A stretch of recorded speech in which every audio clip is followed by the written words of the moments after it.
सज्जनों, खड़े होकर तालियां बजाकर अपने देश के सुपुत्र का, चैंपियन का, नीरज चोपड़ा का स्वागत कीजिए। World number one. How does he respond? He responds like that. That is brilliant. That breaks the world record. Doesn't need to. He is an Olympic champion. Neeraj Chopra, India.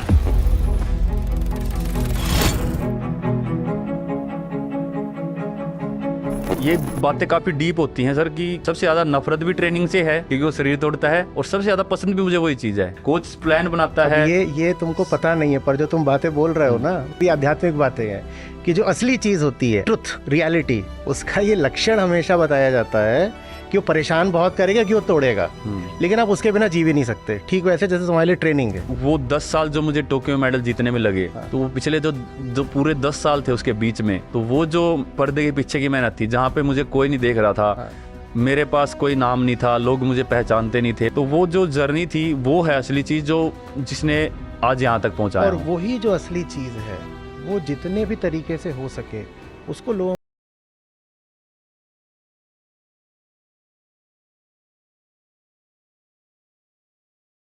बताओ। नीरज, शुरू करते हैं। हाँ जी, सबसे पहले तो बहुत बढ़िया लग रहा है आपसे बात करके। वो पॉजिटिव एनर्जी दिख रही है। और वीडियो मुझे उस टाइम मैं ओलंपिक खेल ही था और उसके बाद मैं दूसरे कंपटीशन की तैयारी कर रहा था, तो आपने ओलंपिक से रिलेटेड कि भाई कैसे हमारे लोग जब गेम चल रहे हैं तो एथलीट कुछ और करता है लाइफ में, और वो उसके पर्सनल लाइफ या वैसे दूसरी चीज़ों की तरफ ज़्यादा ध्यान चला जाता है, जबकि जो हमारा मुद्दा होना चाहिए वो ये होना चाहिए कि भाई जो हमारे इतने मेडल आ रहे हैं इनको दुगना या 3 गुना कैसे करें। तो वो थोड़ी चीज़ें हैं जो हमको स्पोर्ट्स के फील्ड में और ज़्यादा सोचनी चाहिए कि हम किस तरीके से और बेहतर बन सकते हैं, या अपने इंडिया का फ्लैग और ज़्यादा उठा सकते हैं स्पोर्ट्स फील्ड में। तो काफ़ी हद तक हमारे जूनियर एथलीट हैं वो काफ़ी बढ़िया कर रहे हैं और आगे आ रहे हैं, लेकिन अभी भी बहुत कुछ चेंजेस और बहुत कुछ इम्प्रूवमेंट बाकी हैं। मुझे बहुत खुशी है कि मेरा वो वीडियो है, वो मेरी वो बात तुम तक पहुंची। जी असल में जो पूरा विजडम का क्षेत्र है ना, वो एक बहुत बुनियादी बात कहता है कि कमज़ोरी के साथ जिया जा नहीं सकता, बिल्कुल जी। और खासकर जवान आदमी तो बहुत मजबूत होना चाहिए। संस्कृत में बोलूँगा, फिर अनुवाद से ही बता दूंगा। हमारे जो उपनिषद हैं, जो हमारे सबसे ऊपर के टॉप लेवल के ग्रंथ हैं, वो एक बात कहते हैं कि नायम आत्मा बलहीनेन लभ्यो।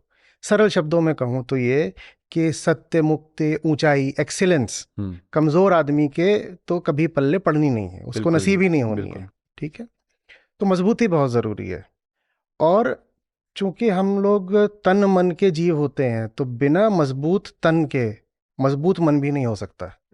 जवान आदमी को शरीर से बहुत मजबूत होना चाहिए। हाँ जी। और इसी कॉन्टेक्स्ट में फिर ये जो तुम्हारी सफलताएं रही हैं जी और जो तुम लोगों के सामने एक उदाहरण रख पाए हो, वो बहुत सिग्निफिकेंट है। लेकिन साथ ही साथ जो हमारा सिस्टम है, जिस वीडियो की तुम बात कर रहे हो, उसमें हमने बात करी थी कि किस तरह से चीन में अगर एथलीट गोल्ड लेके आता है तो सिस्टम की वजह से लेकर आता है, और भारत में अगर एथलीट मेडल लेकर आता है तो कई बार वो सिस्टम के बावजूद लेकर आता है, सिस्टम के खिलाफ जाकर उसको लाना पड़ता है। जो सपोर्ट सिस्टम से मिलना चाहिए उससे बहुत कम मिलता है। लेकिन जो ग्राउंड लेवल पर स्काउटिंग है, बेसिक इंफ्रास्ट्रक्चर है, वो दूसरे देशों के मुकाबले हमारे यहाँ कम है। और बात सरकार की भी नहीं है, जो हमारी सोसाइटी है, सबसे पहले जो सरकार को चुनती है, वो हमारी सोसाइटी अभी ऐसी नहीं हुई है कि वो रिस्क टेकिंग को प्रोत्साहित करे या सम्मान दे। तो हमारे यहाँ अभी भी बहुत वही चलता है कि कुछ पढ़ाई कर लो, एक साधारण जॉब ले लो और सेफ हो जाओ, सिक्योर हो जाओ, शादी वादी आउट ऑफ बॉक्स नहीं, वो आउट सोचते ऑफ हैं। बॉक्स नहीं जाते हैं। और आउट ऑफ बॉक्स के लिए भी मैंने जिसकी बात कर रहे हो आप, उसमें बात करी थी कि 4C हैं जो हमें रोकते हैं। तो पहला है कैपिटल की कमी, दूसरा है कल्चर हमारा, तीसरा है कॉन्फॉर्मिटी कि हम झुक बहुत जल्दी जाते हैं और बस जैसी भेड़ चाल है उसके पीछे पीछे, और चौथी चीज़ मैंने कही थी क्रिकेट। ये 4 चीज़ें हैं जो हमारे जो पूरा एथलेटिक्स सीन है उसको विकसित नहीं होने दे रही हैं। हालांकि उसमें बदलाव तो आ ही रहा है और उस बदलाव के खुद तुम उदाहरण हो। नहीं बिल्कुल जी। और मुझे पर्सनली मतलब एज एन एथलीट मैं कभी भी उस चीज़ को दूसरे तरीके से नहीं देखता कि हमारी टीम क्रिकेट टीम कहीं जीतती है या वो कहीं भी अच्छा प्रदर्शन करते हैं। हाँ। मुझे बल्कि ये लगता है कि हम और स्पोर्ट में भी बहुत आगे जा सकते हैं, ऊपर उठ सकते। जैसे क्रिकेट में लोगों के अंदर इतनी रुचि है, वो देखते हैं, तो वैसे ही दूसरे स्पोर्ट में जैसे ओलंपिक्स होता है, हमारे पास अब क्या है कि ओलंपिक जो स्पोर्ट है वो 4 साल में ही, ओलंपिक्स के टाइम ही लोग उसमें इतने जुनून से देखते हैं। हाँ। दूसरा मौका हमको बहुत कम मिल पाता है। जैसे हम बाकी कंपटीशन खेलते हैं, यूरोप में हमारे ज़्यादातर होते हैं या यूएस में होते हैं, तो लोग उतना उसको फॉलो नहीं कर पाते। हमारे यहाँ पे कि अगर यहाँ पे कंपटीशन आए, जो इंटरनेशनल एथलीट्स हैं वो यहीं पे compete करें, ताकि हमारे लोग अदर स्पोर्ट में भी जाएं। जैसे वो हॉकी। तब तक नहीं हो पाएगी जब तक हम ये सोचते रहेंगे कि इस काम को सरकार करेगी या स्पोर्ट्स एसोसिएशंस करेंगी। मैं समझाता हूँ इसको। ऐसा नहीं है कि इंडियंस जो नॉन क्रिकेटिंग स्पोर्ट्स हैं उनको फॉलो नहीं करते। जो हमारे यहाँ का थोड़ा इलीट वर्ग है, उदाहरण के लिए जो फुटबॉल लीग्स हैं दुनिया भर की, उनको फॉलो करता है। इसी तरीके से टेनिस में बदकिस्मती की बात है लेकिन टॉप 100 में हमारी प्रेजेंस नहीं है, लेकिन फिर भी जब ग्रैंड स्लैम्स होते हैं तो इंडियंस उनको फॉलो करते हैं। क्यों फॉलो करते हैं? क्योंकि वहाँ पर पैसा है, ग्लैमर है और भेड़चाल है कि देखो वहाँ पर जो वेल मनीड लोग हैं और जो एडवांस लोग हैं वो फॉलो कर रहे हैं तो हम भी कर लेते हैं। भारत में जो थोड़े लेस ग्लैमरस स्पोर्ट्स हैं और जो थोड़े उपेक्षित स्पोर्ट्स हैं वो तो तभी सामने आएंगे जब ऐसे जवान लोग खड़े हों जो कहें कि भाई इस स्पोर्ट पे मेरा दिल आ गया है, अब इसमें करियर हो, पैसा हो, नहीं हो, मैं आगे बढ़ूंगा जी। ये ज़रूर हो सकता है कि जब मैं आगे बढ़ूं तो मेरी वजह से ये स्पोर्ट फिर ग्लैमरस हो जाए, मेरे आगे बढ़ने के कारण फिर इसमें पैसा और स्पॉन्सरशिप और फॉलोअरशिप आ जाए। जी। नहीं तो हमारा देश ऐसा है, हमारे सोचने का, हमारी जो पूरी पिटी हुई जो लकीर बन गई है ना, वो ऐसी हो गई है कि हम उधर को ही चल देते हैं जिधर को सब चल रहे होते हैं। तो हम फुटबॉल भी देख लेंगे, अगर उसको जो तथाकथित सो कॉल्ड बड़े लोग होते हैं फुटबॉल देख रहे हैं हम देख लेंगे, हम टेनिस देख लेंगे, कुछ और भी स्पोर्ट्स हम देख लेंगे। हमारे यहाँ पे रग्बी और बेसबॉल को फॉलो करने वाले लोग भी हैं। अभी ट्रैक एंड फील्ड अगर वर्ल्ड वाइड देखें जी, तो मतलब अपने आप में एक, अगर ओलंपिक्स की बात करें तो ट्रैक एंड फील्ड का एक अलग ही रुतबा है। हमारे देश में मिल्खा सिंह जी, पीटी उषा जी और पहले काफ़ी ऐसे एथलीट रहे हैं, अंजू बॉबी जॉर्ज जी, जिन्होंने अच्छा किया है प्रदर्शन। और आपने जैसे बोला कि इन स्पोर्ट्स की तरफ इतना वो था नहीं, मतलब हाँ, यूसेन बोल्ट और सभी जो माइकल जॉनसन, जो सभी ऐसे एथलीट रहे हैं उनको फॉलो किया है सभी ने।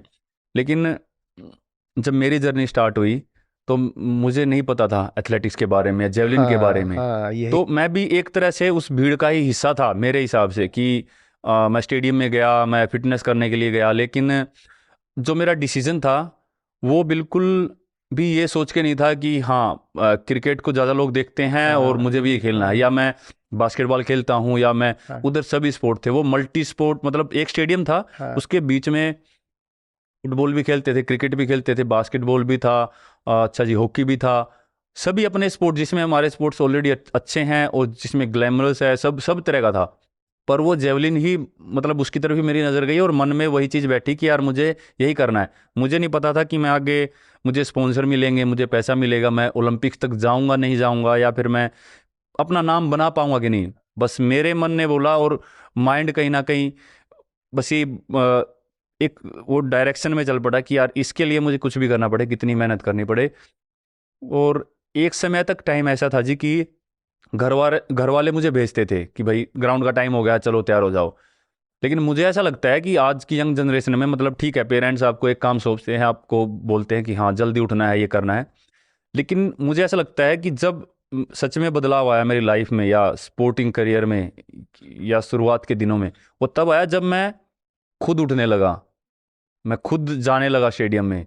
मुझे पता था कि मेरी आज बहुत ज़्यादा ट्रेनिंग है, लेकिन वो मुझे मज़ा आने लगा, वो पेन मुझे अच्छा लगने लगा कि मुझे ट्रैवल करना है, मुझे बस से लटक के कैसे भी जाना है, मुझे स्टेडियम पहुंचना है। उसके बाद फिर जो भी प्रोसीजर रहता था, फिर आते टाइम वही बस निकल जाती थी मेरी कभी कभी, क्योंकि 7 बजे शाम को लास्ट बस होती थी। उसके बाद फिर लिफ्ट लेना, या मतलब काफ़ी वो टाइम ऐसा था। मैं समझ सकता तो उस तरीके से स्टार्ट हुआ, लेकिन वो जो भी सोच थी उसके पीछे, वो बिल्कुल भी मुझे ये नहीं पता था फ्यूचर के बारे में। क्योंकि आजकल जब कोई हम डिसीजन लेते हैं तो पहले ये सोच के लेते हैं कि फ्यूचर में अगर इसमें ये अच्छा हो गया तो क्या होने वाला है। बल्कि वो मेरी फैमिली में भी किसी को नहीं पता था कि जेवलिन थ्रो या क्या क्या शुरुआत हो रही है। और वो पर अपनी जर्नी से मैं इतना ज़रूर बता सकता हूँ सर, जैसे कि हम बात कर रहे थे कि हम थोड़ा सा ऊपर निकल के सोचें, निडर होकर सोचें, और अपने सच्चे मन से मेहनत करें, सच्चे दिल से। क्योंकि मेहनत में सर कोई कमी नहीं आने दी, मेहनत वो सच्चे मन से थी। बहुत बढ़िया। काफ़ी चीज़ें थी जो शायद से एक छोटे बच्चे को करनी चाहिए, या उस एज में लगता है कि हाँ कोई परिवार में आसपास, घर के आसपास कोई शादी है वो अटेंड करना, फेस्टिवल अटेंड करना, वो चीज़ें तो हैं जो मुझे छोड़नी पड़ी काफ़ी। लेकिन हाँ ये ज़रूर है कि जैसा आपने कहा कि एक वो एग्जाम्पल सेट करना, अब वो सर वो एग्जाम्पल ऐसा सेट कर दिया है कि बच्चे अभी दूसरों के लिए विश्वास करते हैं कि ट्रैक एंड फील्ड में या जेवलिन में भी कुछ है और हमको ऐसा करना है। और ये सिर्फ सर मैं ये बताना चाहता हूँ कि ये सिर्फ जेवलिन की बात नहीं है। मुझे लगता है कि कई बार मैं सोचता हूँ, मुझे लगता है कि मैं कोई दूसरा स्पोर्ट भी करता इसी डेडिकेशन और इसी मन के साथ। क्योंकि मेरे अंदर किसी को ऐसे टैलेंट नहीं लगा था कि अलग से मैं बहुत ज़्यादा टैलेंटेड हूँ, लेकिन वो मेहनत और जो भी था वो सच्चे मन से, वो जर्नी थी वो बहुत दिल से थी। तो अगर मैं कोई दूसरा स्पोर्ट भी चुनता कोई तो दूसरे स्पोर्ट की भी नहीं है। ये जो रुख है ना, एटीट्यूड, ये हिंदुस्तान को एक स्पोर्ट में, दूसरे स्पोर्ट में और जिंदगी के हर फील्ड में चाहिए। जहां पर एक छोटा बच्चा है, वो जाता है, बहुत ऑर्डिनरी फैमिली से आ रहा है, और वो जाता है वहाँ पर, उसको जेवलिन भी अवेलेबल है चॉइस के रूप में, उसको क्रिकेट भी है, फुटबॉल भी है, और क्रिकेट बहुत ग्लैमरस है, वहाँ बैडमिंटन भी रहा होगा, शायद रेसलिंग भी रही होगी, बॉक्सिंग भी रही होगी, हरियाणा का सीन उस मामले में अच्छा है, ये सारे उसको ऑप्शंस अवेलेबल हैं। लेकिन वो कहता है भाई मुझे नहीं पता मुझे ये चीज़ क्यों बुला रही है, पर अगर मुझे बुला रही है तो मैं कम से कम डर के मारे तो नहीं रुकूंगा। बिल्कुल मैं नहीं रुकूंगा, और जितनी मुझे इसको मेहनत देनी है मैं दूंगा। हिंदुस्तान को ये रुख हमें साइंस में चाहिए, हमें आर्ट्स में चाहिए, हमें पॉलिटिक्स में चाहिए, हमें एंटरप्रेन्योरशिप में चाहिए। ये जो कर रहे हो ये एक तरह के एंटरप्रेन्योरशिप। एंटरप्रेन्योरशिप माने सिर्फ पैसा कमाना नहीं होता, कोई नई अच्छी चीज शुरू करना सच्ची एंटरप्रेन्योरशिप है, भले ही उसमें भविष्य का कुछ ना पता चला। अभी जो बीच में एक बात बोली ना नीरज जी, कि मुझे नहीं पता था इसमें आगे क्या मिलेगा, जानते हो यही बात सब तक पहुंचाना हमारा मिशन है। इसी को शास्त्रीय तौर पर क्लासिकली कहते हैं निष्काम कर्म। मुझे नहीं मालूम भविष्य इसमें मुझे क्या देगा, इसमें फ्यूचर का क्या होने वाला है, पर मुझे ये पता है कि ये चीज़ अभी मुझे ठीक लग रही है तो मुझे करनी है। जी।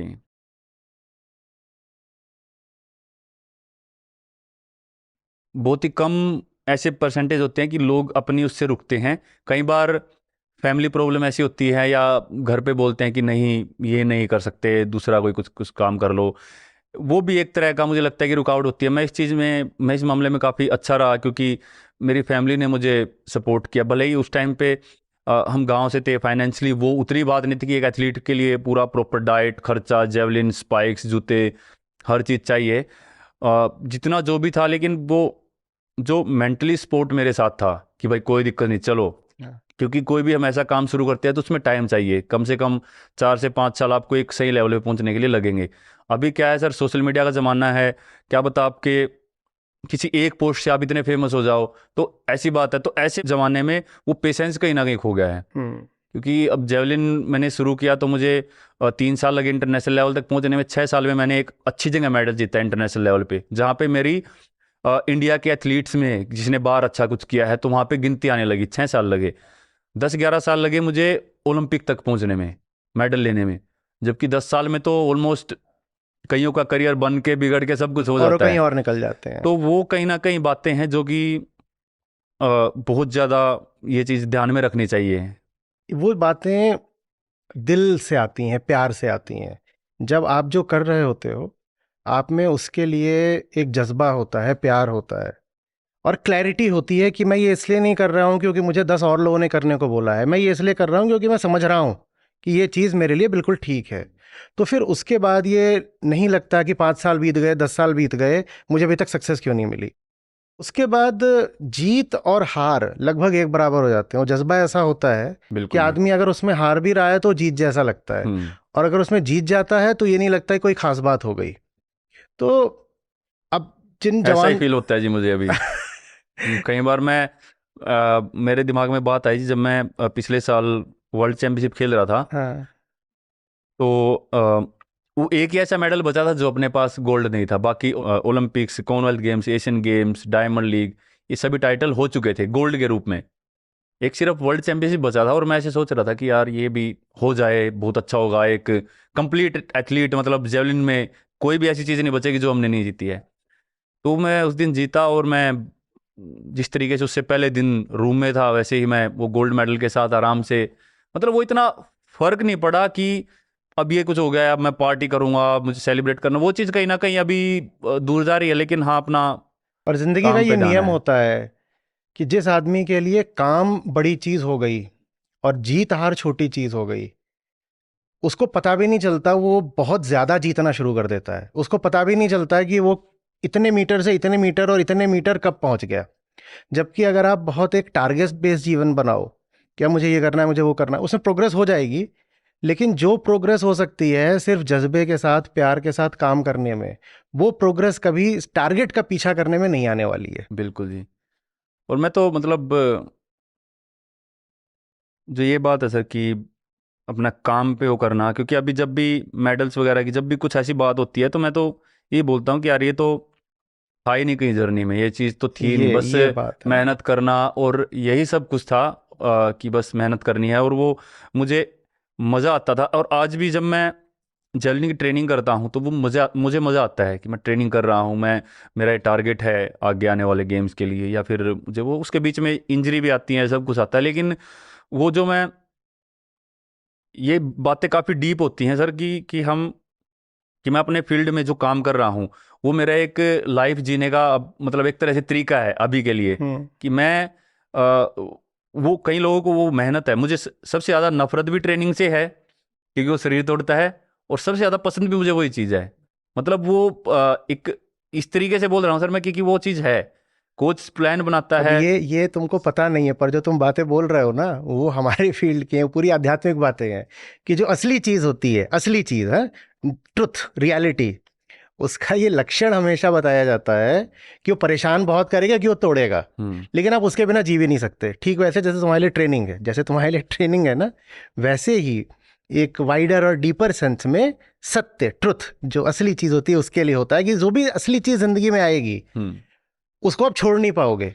लेकिन साथ ही साथ वो चीज परेशान बहुत करेगी, लेकिन परेशानी के बावजूद आपका दिल आ गया, बस ये क्योंकि तो वो आशिकी है। क्योंकि जो मैं एक लाइफ जी रहे हैं सर, क्योंकि वो है तो एक ही, मतलब सब जो भी मैंने जितने साल अभी तक स्पोर्ट को दिए हैं, उसमें सबसे जब बड़ा हिस्सा रहा है वो ट्रेनिंग का ही है। कि मैं 7 से 8 घंटे ट्रेनिंग रहती है, उसके लिए ही पूरा दिन प्रिपरेशन होती है, अच्छी नींद लेना, अच्छा खाना खाना, और फिर ट्रेनिंग करना, सब कुछ है तो ट्रेनिंग के लिए ही। हाँ। और वो जो ट्रेनिंग होती है वो इतनी हार्ड होती है कि एक इंसानी शरीर के लिए उतना ज़्यादा बिना बात मेहनत करना, मतलब कि सुबह उठे फिर वो शरीर के साथ इतना हमने वो किया, 1 घंटा 1.5 घंटा सर शरीर झेलता है। उसके बाद फिर वो मेंटली हमको खींचना पड़ता है कि भाई बस और करनी है, अभी टारगेट बचा है। फिर शाम को और ज़्यादा हैवी ट्रेनिंग होती है। तो एक किस्म से देखे तो वो डर भी लगता है कि कल को इतनी हार्ड ट्रेनिंग है। हाँ। पर जब वो ट्रेनिंग खत्म हो जाती है, और वो जब एक तरह से वो उस दिन का जो टारगेट है वो पूरा हो जाता है, तो वो जो आनंद आता है उसके बाद, जब आराम से लेटते हैं स्टेडियम में ऐसे कि भाई हाँ ये ख़त्म कर दी है और बहुत ही अच्छी रही, तो वो सोच के ऐसा लगता है कि ऐसा मज़ा ही नहीं है कहीं और पे। इसमें एक मैं बात बताता हूँ, वो आनंद ट्रेनिंग के बाद तो आता ही है। हम्म। छुपी हुई बात यह है कि जब ट्रेनिंग कर रहे होते हैं और जिस्म टूट रहा होता है ना, तब भी वो कहीं ना कहीं पीछे मौजूद होता है। चूंकि वो मौजूद होता है इसलिए हम ट्रेनिंग छोड़ते नहीं जी। वो चीज़ ऐसी है। ये बात सबको समझनी पड़ेगी। कभी भी ऐसा नहीं होने वाला कि आप सही काम कर रहे हो ज़िंदगी में, चाहे स्पोर्ट्स में हो, किसी भी फील्ड में हो, कि आप सही काम कर रहे हो और उसमें बहुत प्लेजर आ जाएगा, बहुत मज़ा आ रहा है, बहुत मज़ा आ रहा है। भाई अच्छा काम तो तोड़ेगा, अच्छा काम तो तोड़ेगा। आपका काम है वो आपको तोड़ रहा है, तो भी आप उसे करते रहो, करते रहो, करते रहो। और ये पूछो ही मत कि उसमें से मिला क्या। अब कॉमन माइंड को ये बात अजीब लगती है कि जब कुछ मिला नहीं तो मैं क्यों कर रहा हूँ, मैं क्यों टूट रहा हूँ, काम में टूट भी रहा हूँ, पूछू भी नहीं मिला गया। भाई यही मिस्टिसिज्म है, यही छुपी हुई बात है। जो इस छुपी हुई बात को दिल से समझने लग जाता है वो फिर गोल्ड मेडलिस्ट हो जाता है। जी।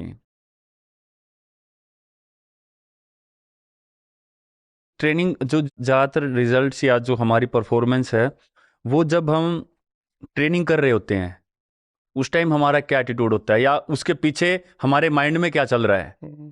अब कई बार इतनी मुश्किल ट्रेनिंग है, कोच ने बता दिया, हम ट्रेनिंग कर रहे हैं और मेरे माइंड में चल रहा है ये कि यार बस ख़त्म हो जाए जल्दी यार, बहुत मुश्किल से हो रहा है, आज तो बहुत मुश्किल ट्रेनिंग है, बहुत ही हार्ड है। एक तो वो चले दिमाग में, वो मैं करूँगा तो पूरा, लेकिन मेरा जो ध्यान है वो कहीं दूसरी जगह पे है कि यार बस ख़त्म हो जाए। ख़त्म होने के बाद मुझे वो अलग तरह का आनंद आया कि ख़त्म हो गई। एक मेरा है ध्यान कि आज का जो टारगेट है, आज कोच ने बोला है तो इतने केजी तक उठाना है, मुझे वो उठाना ही है, और वो उसके लिए मैं पूरा फोकस करके बाकी सब चीज़ों से ध्यान हटा के वो उस दिन का, उस टाइम का जो मेरा काम है, और मुझे ये पता है कि मैं क्यों कर रहा हूँ ये, तो वो पॉजिटिव एनर्जी वो पूरा उसको इम्प्रूव करने में पूरी हम वहाँ पे लगाएं कि आज का जो ट्रेनिंग है वो इतने मन से करना है। तो उसमें सर फिर कहीं ना कहीं वो थकावट या बाकी सब चीज़ें हैं, वो भी एक टाइम के बाद ऐसा हो जाता है, हम दिमागी तौर से इतने स्ट्रोंग हो जाते हैं कि वो मुश्किल ट्रेनिंग भी हम बड़े ही आनंद से करते हैं। तो वो चीज़, लेकिन टिके रहने का जो सूत्र हाँ, है, जो समझने की बात है, वो ये है कि वो दिन हमेशा नहीं आएंगे कि कोच हमें तोड़ रहा हो बिल्कुल जी। और हमारा मन करे कि तू तोड़ता चल, हम टूटते चलेंगे। वो हमेशा नहीं होगा। सबसे आसान समय ही वो होता है जब हम बहुत कंपटीशन के पास होते हैं। जब पास होते हैं हाँ तब तो जी। प्रेशर होता है, तो कहते हैं कोच अभी भाई साहब जो करवाना है करवाओ। फिजिकली आसान होता है, वो मेंटली वो टफ होता चला जाता है। जीत के वो निकलते हैं, असली समझ लो काम उन्होंने करा, जिनका जब मन नहीं भी कर रहा, बिल्कुल, ये जब कोच पे गुस्सा भी आ रहा है, जब लग रहा है यार कहीं और चला जाऊं, डिस्ट्रैक्शन हो रहा है, मन का काम है चंचल इधर उधर भागना, तब भी छोड़ के ना भागे। जब मन लग ही रहा है तब काम, कंसिस्टेंसी। हाँ, जब मन लग ही रहा है तब काम करा, ये अच्छी बात है, कोई बड़ी बात नहीं है, क्योंकि मन तो लग ही रहा था। बिल्कुल जी। मन लग ही रहा था, आपने काम कर दिया, ये अच्छी बात है, बढ़िया, ठीक है, बड़ी बड़ी बात नहीं है। बड़ी बात तब है जब मन नहीं लग रहा पर पता है कि यही सही काम है, कोच ने बताया है, तो मैं करूंगा, मेरा मन नहीं लग रहा पर करूंगा क्योंकि सही काम है। जो ऐसा हो जाता है उसको कोई नहीं रोक पाता फिर।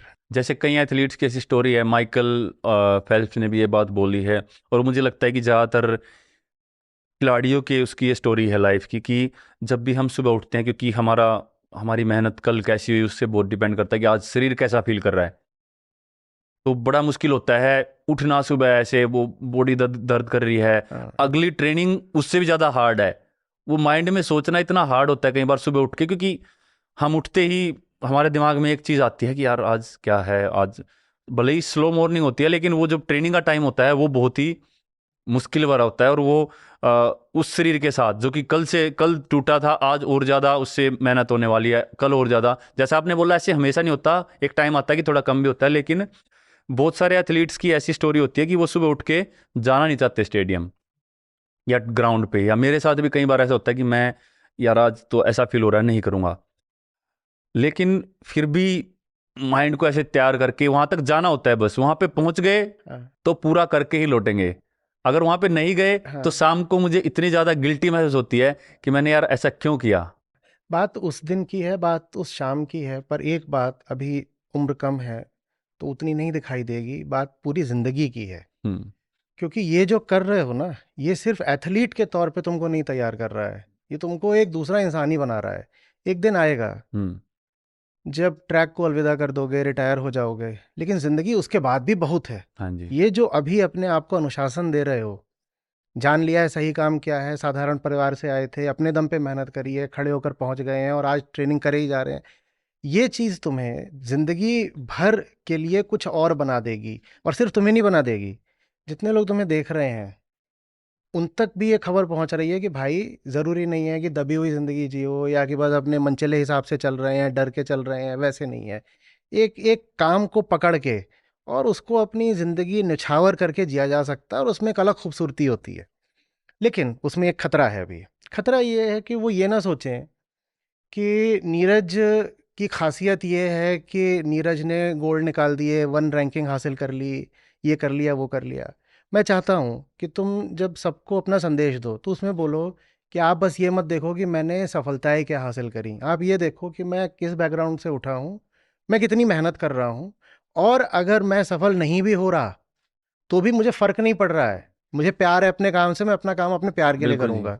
हिंदुस्तान को ऐसे जवान लोग मिलने लग गए ना, ऐसे ज्यादा नहीं, हम्म 100 500 1000 भी मिल जाएं तो समझ लो राष्ट्र बिल्कुल बदल के खड़ा हो जाएगा। और सर, जैसा आपने बोला कि अभी सभी को जीत दिखती है, मेडल्स दिखते हैं, हाँ। लेकिन एक टाइम तक ऐसा था कि मैं 5-6 साल तक तो सीनियर लेवल पे तो इतना कुछ जीत ही नहीं रहा था। टोक्यो ओलंपिक से पहले तक मैं डायमंड लीग्स या इन चीज़ों में पार्ट लेता था, मेरे आज तक कोई पोजीशन नहीं थी।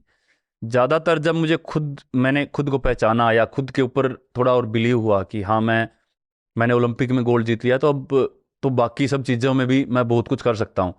तो टोक्यो के बाद से मैं हमेशा फर्स्ट या सेकंड पोजीशन में रहा हूँ। उससे पहले ऐसा टाइम भी था कि मैं शायद से कुछ नहीं जीता।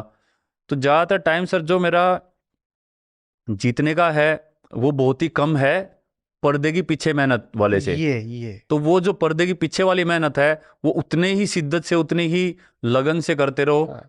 कि वो 10 साल जो मुझे टोक्यो मेडल जीतने में लगे, हाँ।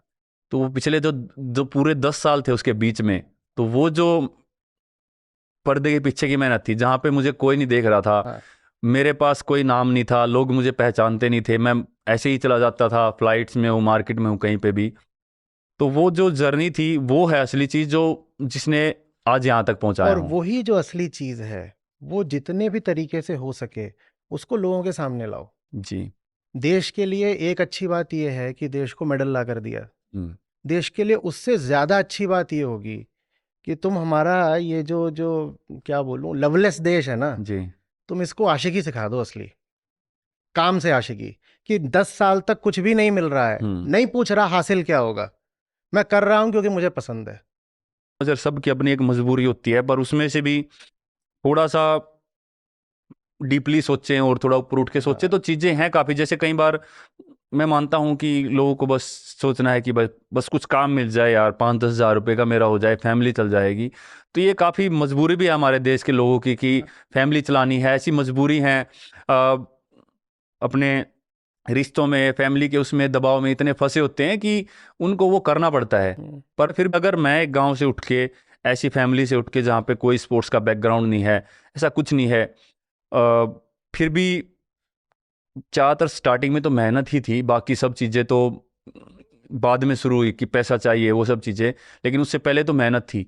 जो खाना था नॉर्मल खाना तो नॉर्मल ही था, कोई ऐसा नहीं था कि मैं बहुत ही 5 स्टार होटल्स में जा रहा हूँ या कहीं भी जा रहा हूँ। वो जो स्टार्टिंग की जर्नी थी वो नॉर्मल ही थी, और मुझे लगता है कि ऐसे ही शुरुआत होती है सभी की, बहुत ही। सभी की ऐसी ही होती है। और जहां तक मजबूरी का भी सवाल है, देखो ये जवान लोग जो आज कह रहे हैं कि हम दिल वाला काम, असली काम नहीं कर सकते क्योंकि हम मजबूर हो जाते हैं, जिन चीज़ों का तुमने जिक्र किया कि फैमिली होती है, सोसाइटी होती है, ये सब देखना होता है।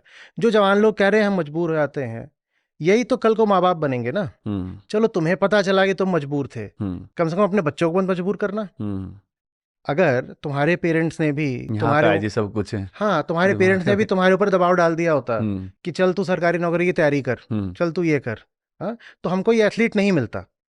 तो जो लोग मजबूरी की बात कर रहे हैं, हमें उनसे कहना होगा कि पहली बात तो देखो, मजबूरी उतनी घनी कभी होती नहीं जितनी तुम बता रहे हो, मजबूरी से संघर्ष करा जा सकता है। दूसरी बात, अगर तुम्हें मजबूरी का सामना करना पड़ा है तो कम से कम अब दूसरों को तुम मजबूर मत करना। तुम आज जवान हो, कल के तुम माँ बाप हो, अपने बच्चों को पूरी आज़ादी देना कि वो दिल से जी पाएं। सर मेरी फैमिली में एक आज़ादी की तो बात है कि उन्होंने मुझे एक फ्रीडम दिया, अपनी मेहनत करने का मौका दिया। वही तो उन्होंने मुझे एक चीज़ ऐसी दी कि हाँ कोई बात नहीं, कर भाई, हम तेरे पीछे हैं। वरना तो उनको बेचारों को स्पोर्ट्स के बारे में, जेवलिन के बारे में, कि स्पोर्ट्स की क्या डाइट होनी चाहिए उसके बारे में, हरियाणा में तो भी मानते हैं कि बस 2 चम्मच घी के ज़्यादा डाल दिए सब्जी में, वो ज़्यादा हो गया, एक बड़ा कटोरा दूध का दे दिया, ये चीज़ें। लेकिन जो उन्होंने सबसे अच्छी मेरे लिए किया है वो ये है कि मुझे एक समय दिया उन्होंने कि भाई कर मेहनत। और उन्होंने देखा कि मैं कितने दिल से कर रहा था, मैं सुबह उठता था, मैं अपना सामान पैक करता था, मैं सब कुछ बड़े डेडिकेशन से करता था, और वो चीज़ कहीं ना कहीं उन्होंने मेरी हेल्प की। और यही असली प्यार होता है, जो भी मैंने कहा ना कि ये जो हमारा प्रेमहीन सा समाज हो गया है, इसको थोड़ा प्रेम सीखने की ज़रूरत होती है। प्रेम हम सोचते हैं इसमें है कि हम बच्चे पे दबाव डालेंगे, तू अपना करियर बना ले, कि तेरे फ्यूचर का क्या होगा। उससे ज़्यादा प्रेम की ये बात है समझना कि भाई तेरा दिल कहाँ पे है, तू खुल के जिंदगी कैसी जी पाएगा, और हम तुझे उसमें सपोर्ट करते हैं। पहली बात तो बता ही नहीं पाते जी पेरेंट्स को आजकल, मतलब ऐसा कुछ होता है कि बोलते हैं हम, बच्चे में इतना दम नहीं होता कि वो अपने पसंद की चीज़ें वैसा बता दे। वो मुझे नहीं पता कि वैसा क्यों है, क्योंकि मैं अपनी जर्नी है, मुझे इतना पता है, पर मुझे अभी तक ये नहीं पता कि वो क्योंकि मेरी जर्नी अलग रही है और मैंने अपनी ही जर्नी से, मतलब मैं इतना पूरा साल घर से बाहर रहता हूँ या ऐसे रहा हूँ, पर मुझे नहीं पता पेरेंट्स उस टाइम कैसा फील करते हैं। बच्चा उतना बोल नहीं पाता कि उसको शायद वो बच्चा फ्रीडम मिल बोल सके। इसलिए नहीं पाता ना, क्योंकि उसने घर में सूंघ लिया होता है, भले ही उससे लफ्जों से ना बोला गया हो, पर उसने सूंघ लिया होता है कि यहाँ पर डिजायर्स, एक्सपेक्टेशंस, कामनाएं पेरेंट्स की बहुत ज्यादा है। तो उसको पता होता है कि अगर मैं उनके सामने जाकर कोई ऐसी बात बोलूंगा जो थोड़ी ऑफ बीट होगी, जो थोड़ा अलग की होगी, तो ये नाराज हो जाएंगे या इनका दिल दुखेगा। और हम दूसरों का दिल दुखाना चाहते नहीं। हिंदुस्तान में हमारे बहुत रहता है कि वो सारे बिल्कुल काम जी। करो जिसमें दूसरा जरा हमसे खुश रहे। लेकिन ये खुशी वगैरह के चक्कर में ना, जो हम ओलंपिक्स मेडल टैली में अपनी जगह देखते हैं ना, वो सिर्फ ओलंपिक्स मेडल टैली की नहीं है, वो जिंदगी की हमारी जगह है। हर बार एशियन गेम्स होते हैं, ओलंपिक्स होते हैं, हर बार मेरे पास सवाल आते हैं उसको लेके, मैं हर बार बोलता हूँ। इस बार तो जो बोला वो छपा भी था कई जगह। मैं कहता हूँ ये जो आप यहाँ देख रहे हो, ये सिर्फ एक आंकड़ा नहीं है कि साहब आपके इतने मेडल्स हैं, ये नहीं है, और आप सबसे इतने नीचे खड़े हुए हो, 40वां नंबर है, 80वां नंबर है। ये सिर्फ एक आंकड़ा नहीं है, ये आपके समाज की स्थिति है, ये दर्पण है कि हम लोग कैसे हैं। क्योंकि ये स्पोर्ट्स का नेचर है कि उसमें एक इनहेरेंट रिस्क होता है, ज्यादा रिस्क होता है, एब्सोल्यूट नहीं होता, पर एक साधारण जो बनी बनाई सेफ नौकरी होती है उससे ज्यादा रिस्क होता है। तो अगर आपका समाज ही बहुत डरा हुआ है तो रिस्क नहीं लेगा, तो वो स्पोर्ट्स में दिखाई देगा, मेडल टैली में दिखाई देगा।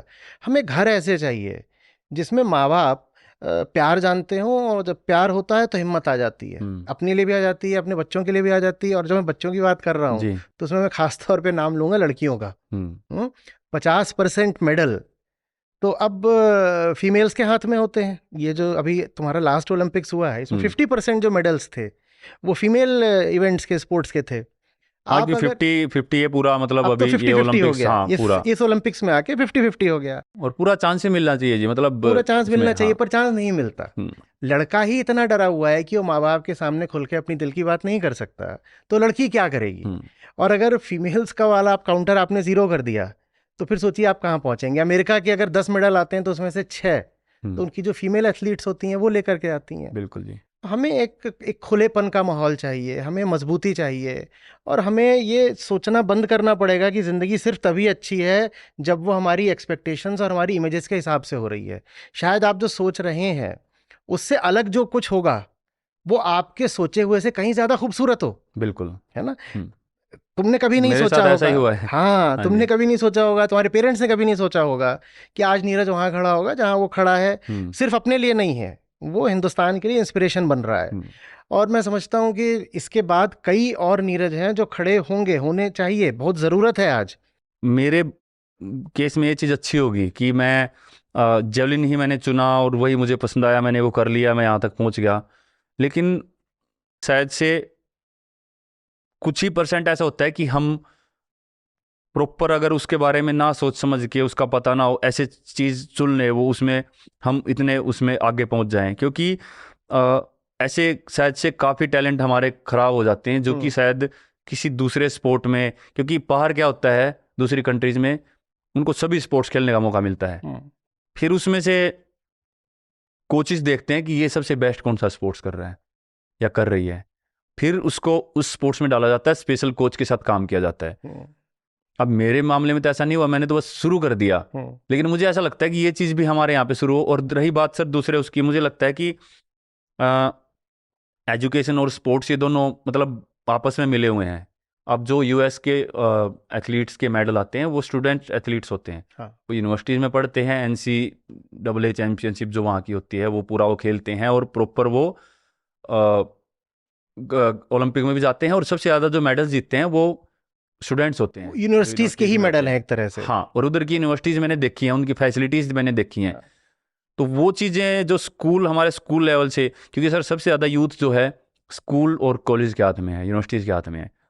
तो अगर वो इस चीज़ को समझने लगे इस कि कितना ज़्यादा ज़रूरी है ये टाइम, क्योंकि जो ये आजकल सर टाइम चल गया है सोशल मीडिया का, और हम लड़ते रहते हैं एक दूसरे से, हमारे लोग आपस में एक दूसरे लड़ते रहते हैं, पता नहीं इतना टाइम कहाँ से होता है उनके पास, लेकिन वो टाइम जो है वो कहीं वो एनर्जी जो दूसरी जगह पे लगा सकते हैं वो। तो खासकर मैं स्कूल को और कॉलेजेस को मैं ये बोलना चाहूँगा कि प्लीज़ बाहर के बारे में देखें, जो जो भी मतलब स्कूल के प्रॉपर हेड हैं, प्रिंसिपल हैं, वो एक बार देखें बाहर कैसे काम होता है। तो अच्छी चीज़ हमको लेनी चाहिए। यूनिवर्सिटीज़ है बाहर की, वो इतनी अच्छी फैसिलिटी बनाते हैं कि उनके स्टूडेंट्स को कहीं जाने की ही ज़रूरत नहीं है, उनको सब कुछ वहीं पे मिलेगा। उनके आपस में यूनिवर्सिटी लेवल पे ही इतना कंपटीशन है, वो शायद से ओलंपिक से टफ पड़ जाता है। हाँ। तो वो चीज़ें हम बिल्ड क्यों नहीं कर सकते इतनी बड़ी कंट्री होने के बावजूद? और हमारे पास यूथ की इतनी ज़बरदस्त पावर है कि अगर वो सही डायरेक्शन में चल गया ना, तो इंडिया का एकदम अलग ही फ्यूचर होगा। देखो, अभी एक जो हवा बह रही है वो ये भी है कि हम किसी और की ओर क्यों देखें, अमेरिका की ओर क्यों देखें, दूसरों से क्यों देखें। तो जो लोग ये आर्ग्यूमेंट लेके आए ना कि हमें बाहर की ओर नहीं देखना है, उनके लिए एक और दूसरा और ज़्यादा इफेक्टिव आर्ग्यूमेंट हो सकता है, चलो बाहर की ओर मत देखो, अंदर की ओर देख लो। अंदर की ओर देखोगे तो ये पाओगे कि इंसान अकेला जानवर है जो अब जंगल में नहीं रहता, माने जो उसका प्राकृतिक नेचुरल हैबिटेट था वहाँ नहीं रहता है। हम बाहर आ गए हैं, लेकिन हमारी जो बॉडी है वो तो इतना इवॉल्व नहीं कर गई है ना। आपकी बॉडी आज से 10,000 साल पहले, 10,000 साल पहले हमने खेती शुरू करी थी, उससे पहले हम जंगल में रहते थे। तो 10,000 साल पहले के आदमी की बॉडी देखोगे और आज के आदमी की देखोगे तो बॉडी एसेंशियली आज भी वही है जो तब होती थी, ठीक है ना, भले ही हम जंगल से बाहर आ गए। तो बॉडी हेल्दी रहने के लिए मांगती है कि तुम वही लेवल की फिजिकल एक्टिविटी करो जो तुम जंगल में करा करते थे, और अगर वो नहीं करोगे तो शरीर हमारा गिरेगा। और जो हम हैं मनुष्य, हम साइकोसोमेटिक होते हैं। साइकोसोमेटिक का क्या मतलब कि हमारे में जो साइको होता है, और जो साइको माने मन और सोमा माने बॉडी, ये दोनों आपस में जुड़े हुए होते हैं। इसका मतलब ये है कि इन दोनों में से अगर एक भी बीमार पड़ गया तो दूसरा भी बीमार हो जाएगा। माने अगर बॉडी आपकी वैसी नहीं है और उतना ही काम नहीं कर रही है और उतनी एजाइल नहीं है जैसी वो प्रकृति के साथ हुआ करती थी पहले, तो आपका मन भी बीमार पड़ेगा। अब मन के बीमार पड़ने का नतीजा ये है कि आज हमारी जो पूरी पृथ्वी है वो क्लाइमेट क्राइसिस हो गया, चाहे जो न्यूक्लियर थ्रेट है वो हो गया, चाहे एक्सटिंक्शन ऑफ स्पीशीज हो गया, इनके कारण टोटल एनिहिलेशन माने पूरा महाविध्वंस, एकदम महाप्रलय उसके बहुत पास खड़ी हुई है। ये मन की बीमारी से हो रहा है, और हम कह रहे हैं कि मन और तन दोनों लिंक्ड होते हैं, साइकोसोमेटिक। तो हमने जो अपने शरीरों के साथ कर लिया है ना, वो बहुत हद तक रिस्पॉन्सिबल है कि आज जो हम इस पूरे प्लेनेट के साथ कर रहे हैं। तो स्पोर्ट्स बस कोई ऐसी चीज़ नहीं जो आपको फिजिकली फिट रखेगी। अगर हमको इस पूरी पृथ्वी को भी बचाना है तो हमें इंसान को एक सही काबिल शरीर देना पड़ेगा। फालतू ऊर्जा वरना मन की ओर बहेगी। जो काम शरीर से हो जाना चाहिए था, आपके पास एनर्जी है, एक्सुबरेंस है, आप उससे आके एक्सरसाइज करो, दौड़ो, खेलो, कॉम्पीट करो, वो काम फिर आप मन से करोगे। और जब आप मन से करते हो तो फिर उसके जो नतीजे होते हैं बहुत भयानक होते हैं। मैं एग्जांपल देता हूँ। दुनिया में इस वक्त सबसे बड़ी जो न्यूक्लियर स्टॉक पाइल है वो किस देश के पास है? वो अमेरिका के पास है, ठीक है ना। और वो इतनी ज्यादा है कि सिर्फ अमेरिका अगर चाहे तो किसी एक देश को नहीं, इस पूरी पृथ्वी को कई बार समाप्त कर सकता है। लेकिन दुनिया में सबसे ओबीज लोग भी कहाँ हैं? अमेरिका में ही है। और दुनिया की वो यूनिवर्सिटीज कहाँ हैं जो सबसे ज्यादा मेडल लेके आती हैं? वो भी अमेरिका में ही है। तो स्पोर्ट्स सिर्फ मेडल जीतने का एक जरिया नहीं होना चाहिए। स्पोर्ट्स एक डीपर अंडरस्टैंडिंग से आना चाहिए और पूरी पॉपुलेशन में परवेड करना चाहिए। ये ठीक नहीं है कि आधी पॉपुलेशन तो आपकी ओवरवेट या ओबीज है और आपकी कुछ यूनिवर्सिटीज हैं, स्टैनफोर्ड है, ये हैं जो 10-10, 20-20 मेडल लेके आ रही हैं, 30-30 मेडल लेके आ रही हैं। एक यूनिवर्सिटी इतने गोल्ड लेके आ रही है। तो उससे बात नहीं बनेगी। हर इंसान को एक काबिल शरीर चाहिए, नहीं तो ये जो नाकाबिल शरीर है ना, ये एक बहुत कमजोर, बीमार और वायलेंट मन को जन्म देता है, और ये वायलेंट मन हमारे पूरे प्लेनेट को खा गया।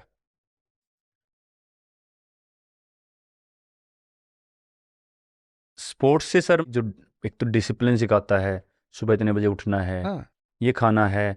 अब बाहर हम रहते हैं, सारी चीज़ें अब पहले इन चीज़ों का नहीं पता था। अब जैसे साफ सफाई रखनी है अपने उसमें, तो छोटी छोटी चीज़ें हैं, वो एक अलग चीज़ होगी। डिसिप्लिन रखना है, अपना काम करना है प्रॉपर, साफ सफाई भी रखनी है कि भाई हम अपनी कंट्री में हैं। अभी कभी भी पहले नहीं पता था चीज़ों का, पहले हम कुछ चीज़ खाई फेंक दी, वो कर दिया, अभी बिल्कुल भी मन नहीं करता, अभी दूसरा भी खराब लगता है वो करते हुए। तो वो चीज़ें अगर थोड़ी थोड़ी चेंजेस आने लग जाएं अपने यहाँ पे, जो सबसे ज़्यादा मुझे लगता है, एक तो सर पोल्यूशन इतना फैला हुआ है, लोग इतने ज़्यादा हैं, वो चीज़ें स्पोर्ट्स से मैं इसलिए वो कर रहा हूँ कि सभी एक्टिव होंगे स्पोर्ट्स में, किसी भी स्पोर्ट्स को पकड़ेंगे, वो डेली कुछ ना कुछ खेल लेंगे, वो कभी अगर दिन में उन्होंने 5 मैच लगाए, 3 वो हार गए, 2 जीत गए, तो हार और जीत दोनों का मुंह देखेंगे, तो वो कैसे बैलेंस करना है। बिल्कुल बिल्कुल। जो भी हम काम करेंगे, जो नेगेटिव एनर्जी है, जो हम पड़े पड़े कुछ ना कुछ, किसी को कुछ बोल दिया, सोशल मीडिया है कुछ लिख दिया, वो जो नेगेटिव एनर्जी है, वो अगर हम अपनी जो नेगेटिव एनर्जी ग्राउंड पे निकाल लेंगे, तो पसीना निकाल लेंगे अपने शरीर को फिट करने के लिए, बहुत अच्छा लगता है। भगवत गीता में कहीं पर भी जेवलिन शब्द नहीं आया है, न जी। स्पोर्ट्स की बात हुई है। और उसी एक बात बताता हूँ, हमारा बड़ा ग्रंथ है, दुनिया की एक अनमोल किताब है, वो कहती है कि तन और मन एक होते हैं, तन और मन एक होते हैं। जिसको मन बोलते हैं ना, वो भी है बॉडी ही। ये जो माइंड और ब्रेन है, इसको हम अलग अलग जो करके देखते हैं, ये बहुत ज्यादा कुछ अंतर है नहीं। जी। और ब्रेन क्या है, जैसे जैसे ये सब है मांस, वैसे ही ब्रेन भी है। तो अगर ये ठीक नहीं है तो ये ठीक बिल्कुल भी नहीं चल सकता है। और आपके शरीर में आप खाना खा रहे हो, उससे एनर्जी बन रही है, या तो उस एनर्जी का सही इस्तेमाल कर लो, नहीं तो आपने जो खाया है वो आपको खा जाएगा। ये इतनी बड़ी बात है। आप जब स्पोर्ट्स में जाते हो ना, तो स्पोर्ट्स आपको माइंड से, माने इमेजिनेशन से मुक्त कराता है। बताता हूँ कैसे। बहुत ईमानदार चीज़ होती है स्पोर्ट्स। मैंने आईआईटी के दिनों से अपने देखा है कि जो हमारे यहाँ स्पोर्ट्स में लोग एक्टिव होते थे ना, उनमें थोड़ा सा सीधापन आ जाता था, एक मासूमियत आ जाती थी। क्योंकि ये आपकी बाउंड्री बनी हुई है साहब। आप कुछ खेल रहे हो, आप टेनिस बैडमिंटन खेल रहे हो या कुछ है, तो आप ये नहीं कह सकते कि बाउंड्री यहाँ नहीं वहाँ है क्योंकि मुझे वहाँ पसंद है। आपका 89.94 मीटर आया है, आप ये नहीं कह सकते कि अप्रोक्सीमेट करके बोल दो ना 90 हो गया। 90 नहीं हुआ है भाई, अभी 90 बचा हुआ है और करके दिखाना है। हम इंतजार कर रहे हैं, ठीक है। 90 नहीं 100 करके दिखाना है, हमें इंतजार है। तो वो 89.94, अभी वो 94 है। इतनी ईमानदार चीज होती है स्पोर्ट्स। तो जो स्पोर्ट्स पर्सन होता है ना, उसकी कुटिलता अपने आप थोड़ी सी कम, मैं नहीं कह रहा कोई रूल है, पर आमतौर पर ऐसा होता है कि मन एक अनुशासन पा जाता है जब आप स्पोर्ट्स पर्सन बन जाते हो। और आप ये नहीं कर सकते कि मैं खेल रहा था, बस 1 पॉइंट तो बचा था जीतने के लिए, साहब 1 पॉइंट बचा था, लेकिन अभी भी हो सकता है आप हार जाओ। ओपोनेंट आपसे बहुत पीछे था, लेकिन हो सकता है कि उसने अपना अंतिम थ्रो ऐसा फेंका कि आपके हाथ आए हुआ गोल्ड आपसे निकल गया। कुछ भी हो सकता है, कुछ भी हो सकता है। तो वो चीजें सिर्फ और सिर्फ फिजिकल एक्टिविटी से ही सीखी जा सकती हैं। फिजिकल एक्टिविटी ऑप्शनल नहीं है। अब हमारे यहाँ क्या हो गया है कि जो हमारा कल्चर है, हरियाणा में उतना नहीं है, पर जब थोड़ा सा तुम हरियाणा से पूरब की ओर चलते हो तो उत्तर प्रदेश आ जाता है, बिहार आ जाता है, पूरा जो हमारा हिंदी हार्टलैंड है वो आ जाता है। उसमें खास तौर पे उसमें जो अच्छे बच्चे की इमेज है ना नीरज, वो अच्छे बच्चे की जो इमेज है वो वैसे बाजू वाली नहीं है जैसे तुम्हारा ये राइट हैंड है। वो है कि वो एकदम कोमल सा, ऐसे गोरा सा, जिसको कभी धूप नहीं लगी है, जो कभी बाहर जाके मेहनत नहीं करता है, जो शायद हर वक्त पढ़ाई करता रहता है। हमने अच्छे बच्चे की वो इमेज बना दी है, अच्छे बच्चे की नहीं, अच्छे जवान आदमी की भी। ऐसे समझ लो जैसे कि जो बहुत पुरानी फिल्में होती थी, तुमने उनके हीरोज देखे हैं, वो तुमको ऐसे लगेगा नहीं उनको देख के कि ये फिजिकली एक्टिव लोग हैं। एकदम पीछे चले जाओ तो, मतलब 70 से भी जब पीछे निकल जाओ तो हमने ये कॉन्सेप्ट बना दिया है कि साहब मन से अच्छा होना चाहिए। तन तो छोटी बात है, तन से आप चाहे कमजोर हो, चाहे मुलायम हो, चाहे जैसे भी हो, जवान होके भी आप बहुत मुलायम हो तो भी चलेगा, दिल से अच्छा होना चाहिए। हमें ये समझना पड़ेगा, और ये बात साइंस की भी है, गीता की भी है, स्पिरिचुअलिटी की भी है, कि जो तन से अच्छा नहीं है उसके लिए मन से अच्छा होना असंभव तो नहीं है, पर बहुत मुश्किल हो जाएगा। तन की सर वही आदमी समझ सकता है जिसने वो शक्ति या वो स्ट्रेंथ वो महसूस की है बॉडी की, कि हम इंसानी शरीर किस हद तक कैपेबल है, कितनी फिटनेस तक जा सकता है। क्योंकि ऐसे भी काफ़ी एग्जाम्पल्स हुए हैं मैराथन या किसी स्प्रिंट इवेंट में। साइंस ने भी कहीं ना कहीं ये बोला था कि शायद इंसानी शरीर या इंसान इतने तक नहीं दौड़ सकता या इतनी देर में नहीं कर सकता, वो भी इंसान ने करके दिखाया। और यही चीज़ जो है थोड़ा सा और रिफाइंड तरीके से जब बोली जाएगी ना, तो विजडम का प्रिंसिपल होता है एक, कि I am not the body, I am not the body. वो वास्तव में ये कहा जा रहा है कि I do not care if the body is Penning. मैं समझ सकता हूँ कि शरीर के दर्द से और ज़बान के स्वाद से और आलस से इनसे ज़्यादा कीमती कुछ और है, और मैं वो करके दिखाऊंगा। बिल्कुल जी। जिसने ये करना शुरू कर दिया वो फिर ज़िंदगी में बहुत आगे जाता है। भारत जो पिछली कई शताब्दियों में बहुत पिछड़ा, हर तरीके से, विज्ञान में भी, लड़ाइयों के मैदान में भी, उसका शायद एक बड़ा कारण ये था कि हमने बॉडी की बड़ी उपेक्षा करनी शुरू कर दी। हमने कहना शुरू कर दिया ये जो तन है, ये तन तो कुछ नहीं है, मिट्टी में मिल जाना है, तो तन का तो ख्याल करो ही मत, और दिल को बिल्कुल शुद्ध रखो, पाक साफ रखो। नहीं नहीं नहीं नहीं, ये नहीं हो पाएगा। आज के हिंदुस्तान को ये समझना पड़ेगा कि अगर आपको अच्छा मन चाहिए तो उसके लिए मजबूत तन आपको चाहिए ही चाहिए। ये कोई बस साइंस की बात नहीं है, ये गीता की भी बात है। स्ट्रगल करने का जज्बा होना चाहिए। ये जो आराम तलबी है कि लेट गए हैं और इंस्टाग्राम चला रहे हैं, ये जवान आदमी को कहीं का नहीं छोड़ती। जो मेहनत करने का वो जो है कि वो कहीं दूर चला जाता है, उस चीज से दूर जाता रहता है, पता ही नहीं लगता किस टाइम वो इतने सुस्त हो गए हैं कि वो बस। और जितना दूर जाता है उतना वो अपने मन में जस्टिफिकेशन, रेशनलाइजेशन खड़े कर लेता है कि मैं तो ठीक ही कर रहा हूँ, दूर जा करके क्या हो गया, सभी करते हैं तो मैंने भी कर लिया, एक दिन और कर लिया। तो हमारे पास इतनी जबरदस्त एक शक्ति है, मतलब अपने यूथ की, अगर उसको सही डायरेक्शन में, सही तरीके से यूज किया जाए तो मतलब और कुछ सही भी हो सकता डायरेक्शन है। में ये चीज हमेशा बार बार एम्फेसाइज करनी चाहिए कि देखो, सही का मतलब सक्सेस नहीं होता है, सही का मतलब सिर्फ सही होता है।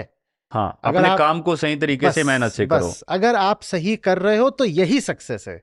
उसका रिजल्ट कल कितना आएगा कितना नहीं आएगा, आप उसकी बहुत परवाह नहीं करो। कल बिल्कुल हो सकता है कि आप जो भी हो, पैसे बहुत बना लो, बहुत प्रसिद्ध हो जाओ, बहुत मेडल जीत लो, पर अगर वो आप नहीं भी जीत रहे तो भी आप पाओगे कि आपके भीतर एक फुलफिलमेंट है, क्योंकि आपने जिंदगी सही बिताई। आपकी रीढ़ सीधी रहेगी, आपको झुकना नहीं पड़ेगा, आपको जिंदगी के महत्वपूर्ण फैसलों में बहुत ज्यादा पूछना नहीं पड़ेगा दूसरों से।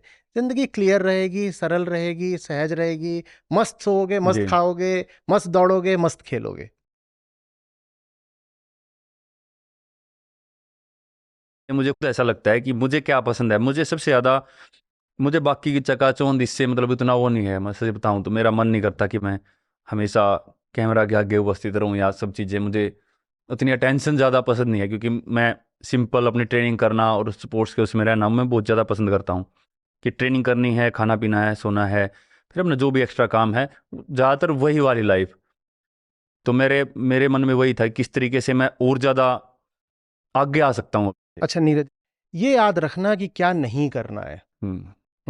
दुनिया में और भारत में भी, एथलेटिक्स में नहीं, दूसरे स्पोर्ट्स में बहुत सारे ऐसे एग्जाम्पल्स मौजूद हैं जो बहुत कुछ ऐसा कर रहे हैं जो तुम्हें नहीं करना है किसी भी हालत में। तुम्हारे पास अभी एक पावर आ गई है लोगों को इन्फ्लुएंस करने की, किसी भी हालत में वो पावर गलत दिशा में नहीं बहनी चाहिए। बिल्कुल। आज आप अगर देखोगे खासकर क्रिकेट में, तो वहाँ दिखाई पड़ता है कि अच्छा स्पोर्ट है अपने आप में, हमने परफॉर्म भी करा है, और उसमें बहुत सारे ऐसे प्लेयर्स हो गए हैं जो क्रिकेटर्स कम हैं और वो सेलिब्रिटी ज़्यादा हो गए हैं। स्पोर्ट्स पर्सन रहना, सेलिब्रिटी मत बन जाना।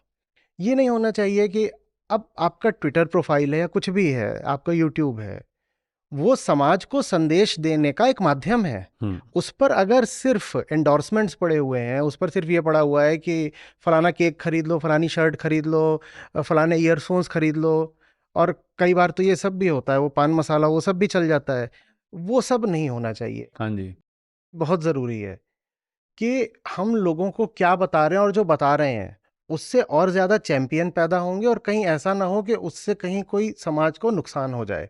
मैं उदाहरण देता हूँ, जो भी करोगे अभी तुमको दुनिया देखेगी, भारत देखेगा।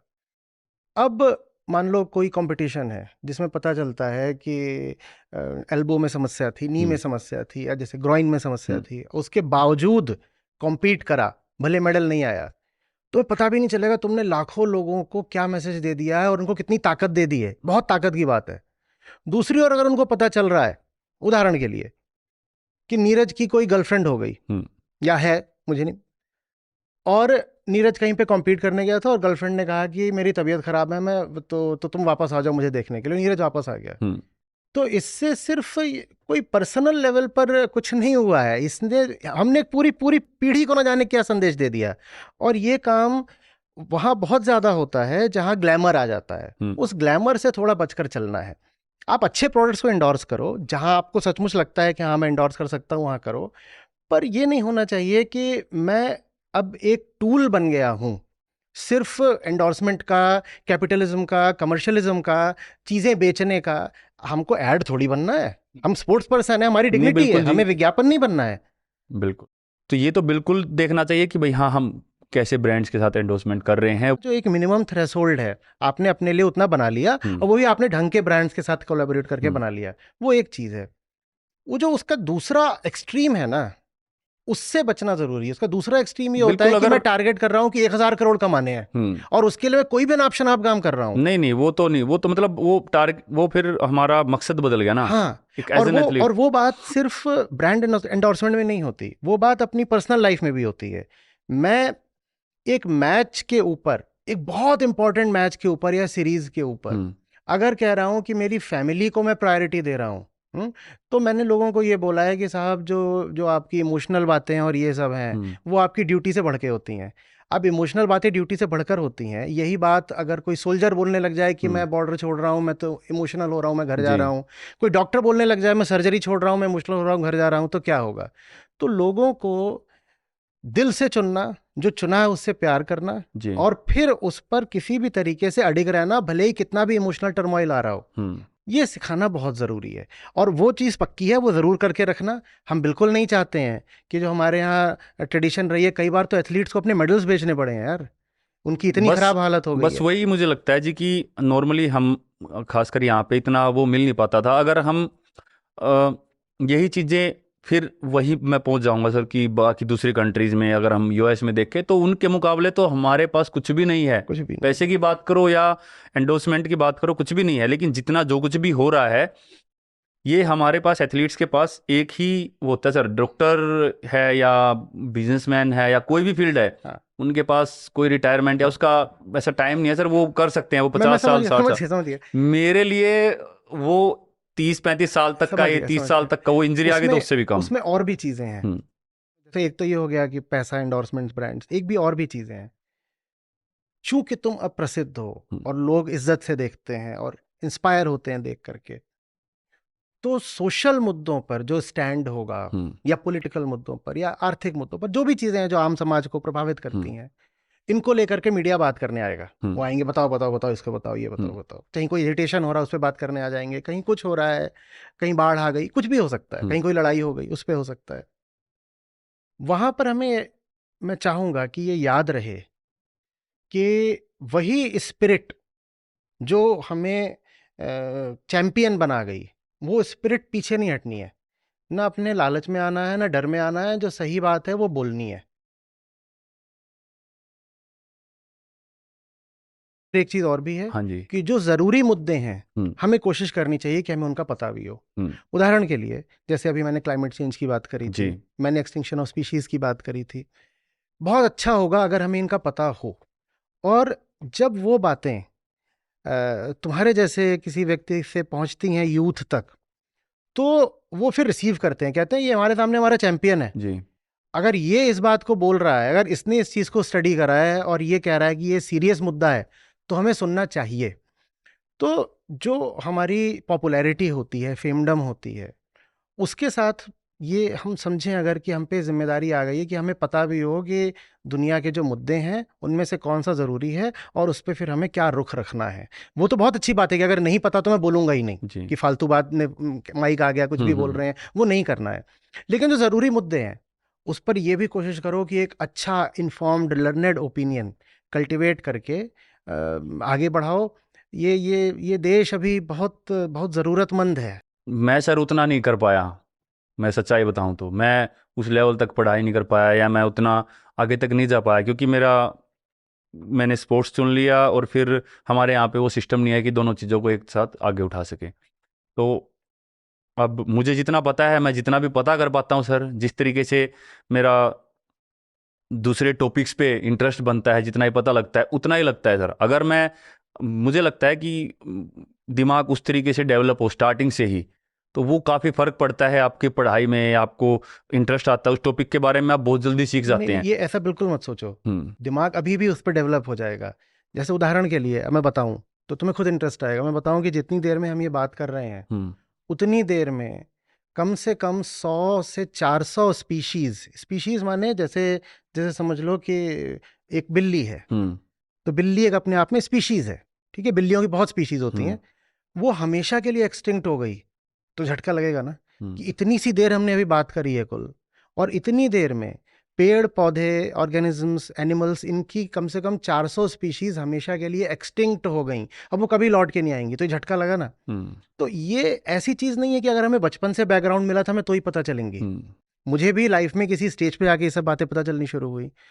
तो इन बातों को मैं चाहूंगा कि पता करो, और ये बातें जिंदगी में और एक प्यारा मकसद देंगी। इंटरेस्ट तो सर मतलब मेरा पता नहीं क्या क्या मैं सोचता हूँ, मैं ब्रह्मांड के बारे में सोचता हूँ, यूनिवर्स के बारे में क्या चीज़ है, इंसान पता ही नहीं लगा सका, कुछ परसेंट भी नहीं पता लगा सका, ओशन के बारे में कुछ पता ही नहीं लगा सका। मतलब चीज़ें तो काफ़ी हैं जो शायद से इंसान कहीं तक भी नहीं पहुंचा है अभी तक, लेकिन वो इंटरेस्टिंग लगती है। लेकिन अब ये भी नहीं पता है कि वो एक सर समय का भी वो होता है कि हमारे ट्रेनिंग या उसके बीच में कितना समय बचता है, उसमें हम कैसे दे सकते हैं। तो एक एक चीज़ें पहले से ही प्लान्ड हुई होती हैं, तो इंटरेस्ट तो काफ़ी है, पर वो सही डायरेक्शन और सही तरीके से कैसे सीखे जाएं। मैं इसमें स्वागत करता हूँ, ठीक वैसे जैसे यहाँ मिलने के लिए आ गए।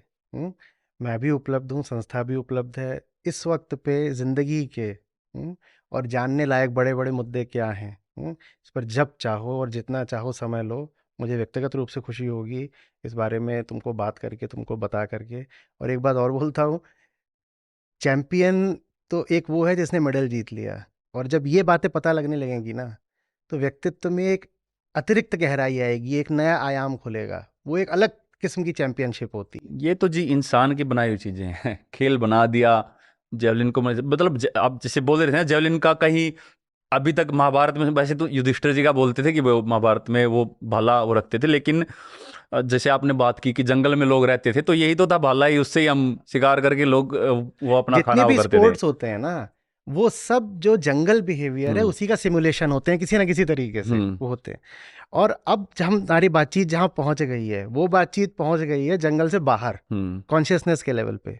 और मैं कह रहा हूँ कि अगर हमें एक ऐसा बंदा मिल पाए, अरे बहुत बड़ी बात मांग रहा हूँ लेकिन बोलने में क्या जाता है, ऐसी बात मिल पाए जो तन से भी मजबूत है, फील्ड पर भी चैंपियन है, और दिमाग से उसे जिंदगी के और दुनिया के सारे मुद्दों की जानकारी भी है, समझता भी है, सोचो वो इंसान कैसा होगा। और हमारे हिंदुस्तान को अगर वैसे 1000 जवान लोग भी मिल जाएं, सोचो हम कहाँ पहुंच जाएंगे।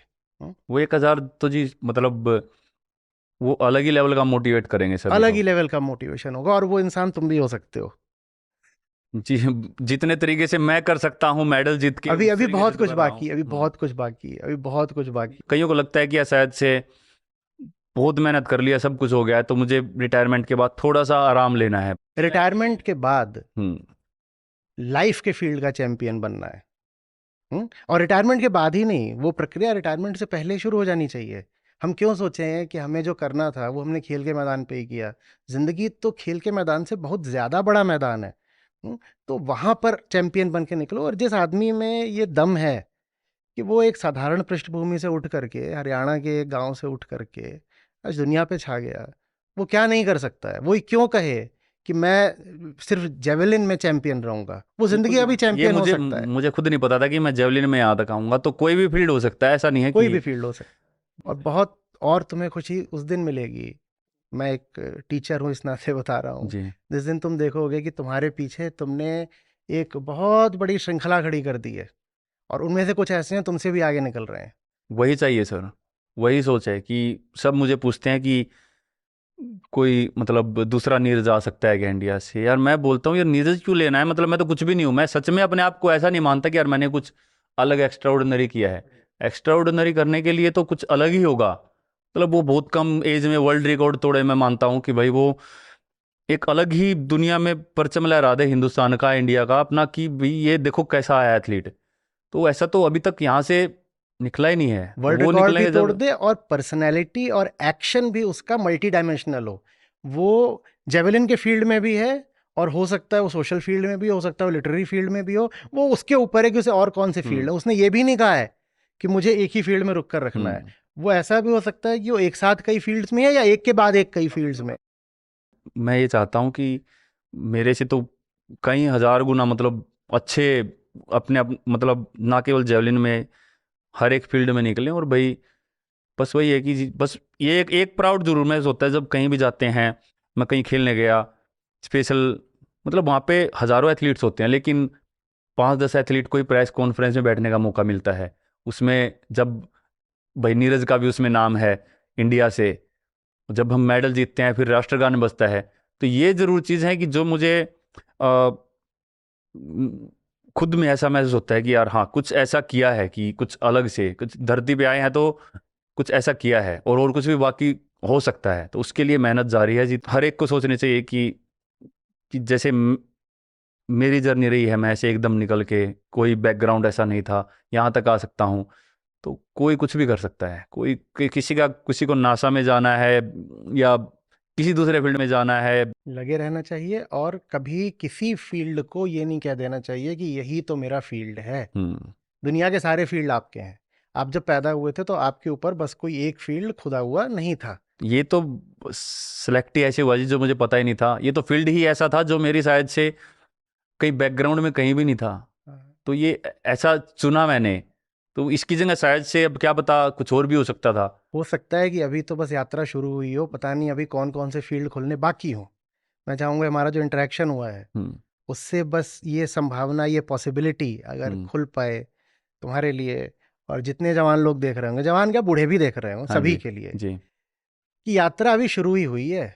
भले ही आप बस 70 साल के भी हो गए हो तो भी यही कहो कि जर्नी तो शुरू हुई है, और अभी न जाने क्या क्या खुल सकता है। जो खुल सकता है मैं उसकी पॉसिबिलिटी को बंद नहीं करूंगा।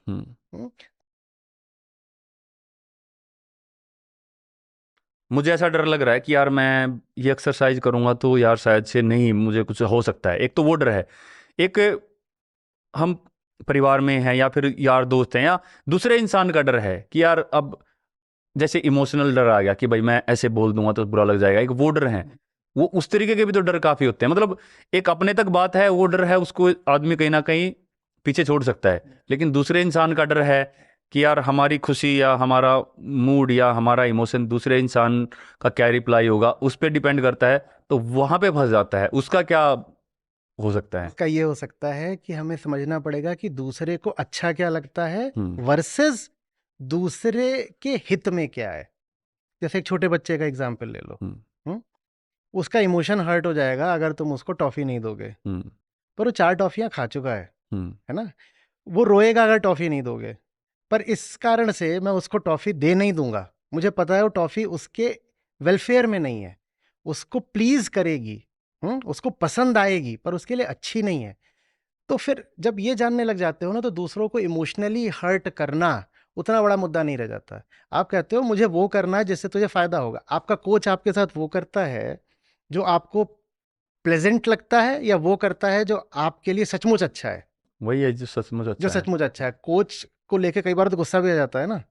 हाँ, कोच जब प्लान, मतलब मेरे साथ अभी तक कोच को ऐसा मौका नहीं मिला कि उसको ऐसे पुश करना पड़े। क्योंकि मुझे ऐसा लगता है कि वो जो प्लान बनाते हैं, मैं अपने आप ही उतना उसको इतना ज्यादा उससे करता हूँ कि कोच को अभी तक ऐसा मौका नहीं मिला कि यार पुश करना पड़े कि क्यों नहीं कर रहा। चलो, स्टूडेंट ऐसा होता है, एक कोच मैं हूँ कि मुझे कितना पुश करना पड़ता है ना। लेकिन कोच को ये बहुत अच्छे से पता होता है जी कि मेरा काम ये नहीं है कि मैं उसको खुश रखूं, मेरा काम ये है कि मैं उसको बिल्कुल ऊंचाइयां दे दूं, आसमान दे दूं।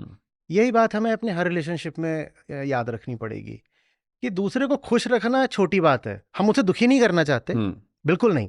अगर वो खुश रह सकता है तो रह ले। लेकिन जहाँ कहीं भी कन्फ्लिक्ट ये आएगी कि मैं उसको खुश रखूं या कुछ ऐसा करूं जो उसकी सच्ची वेलफेयर में है, जहाँ उसका असली हित है, तो मैं वो काम करूंगा कि उसका असली हित है। भले ही उस असली हित में उसको थोड़ा बुरा लगता हो, बुरा लगता है तो मैं पास जाऊंगा, मैं माफ़ी मांग लूंगा। मैं कहूँगा मैं बहुत माफ़ी मांगता हूँ कि मेरी वजह से तुम्हें हर्ट हुआ, लेकिन ये हर्ट ज़रूरी है, इसके बिना तुम्हारा डेवलपमेंट नहीं होगा, तुम्हारी अच्छाई नहीं होगी। बहुत अच्छा करा कि ये सवाल पूछा, क्योंकि हिंदुस्तान में ये जो इमोशनल एंगल है ना, ये दुनिया के बाकी देशों से बहुत ज़्यादा है, बहुत ज़्यादा है। हम बहुत ज़्यादा इमोशनल लोग हो जाते हैं। ये बात हमारी संस्कृति में, कल्चर में, हम मानते हैं कि इमोशन बहुत बड़ी चीज़ होती है। इमोशन बड़ी चीज़ होती होगी, लेकिन इमोशन से ज़्यादा बड़ी चीज़ होती है सच्चाई। इमोशन से ज़्यादा बड़ी चीज़ होती है कि दूसरे का हित कहाँ है।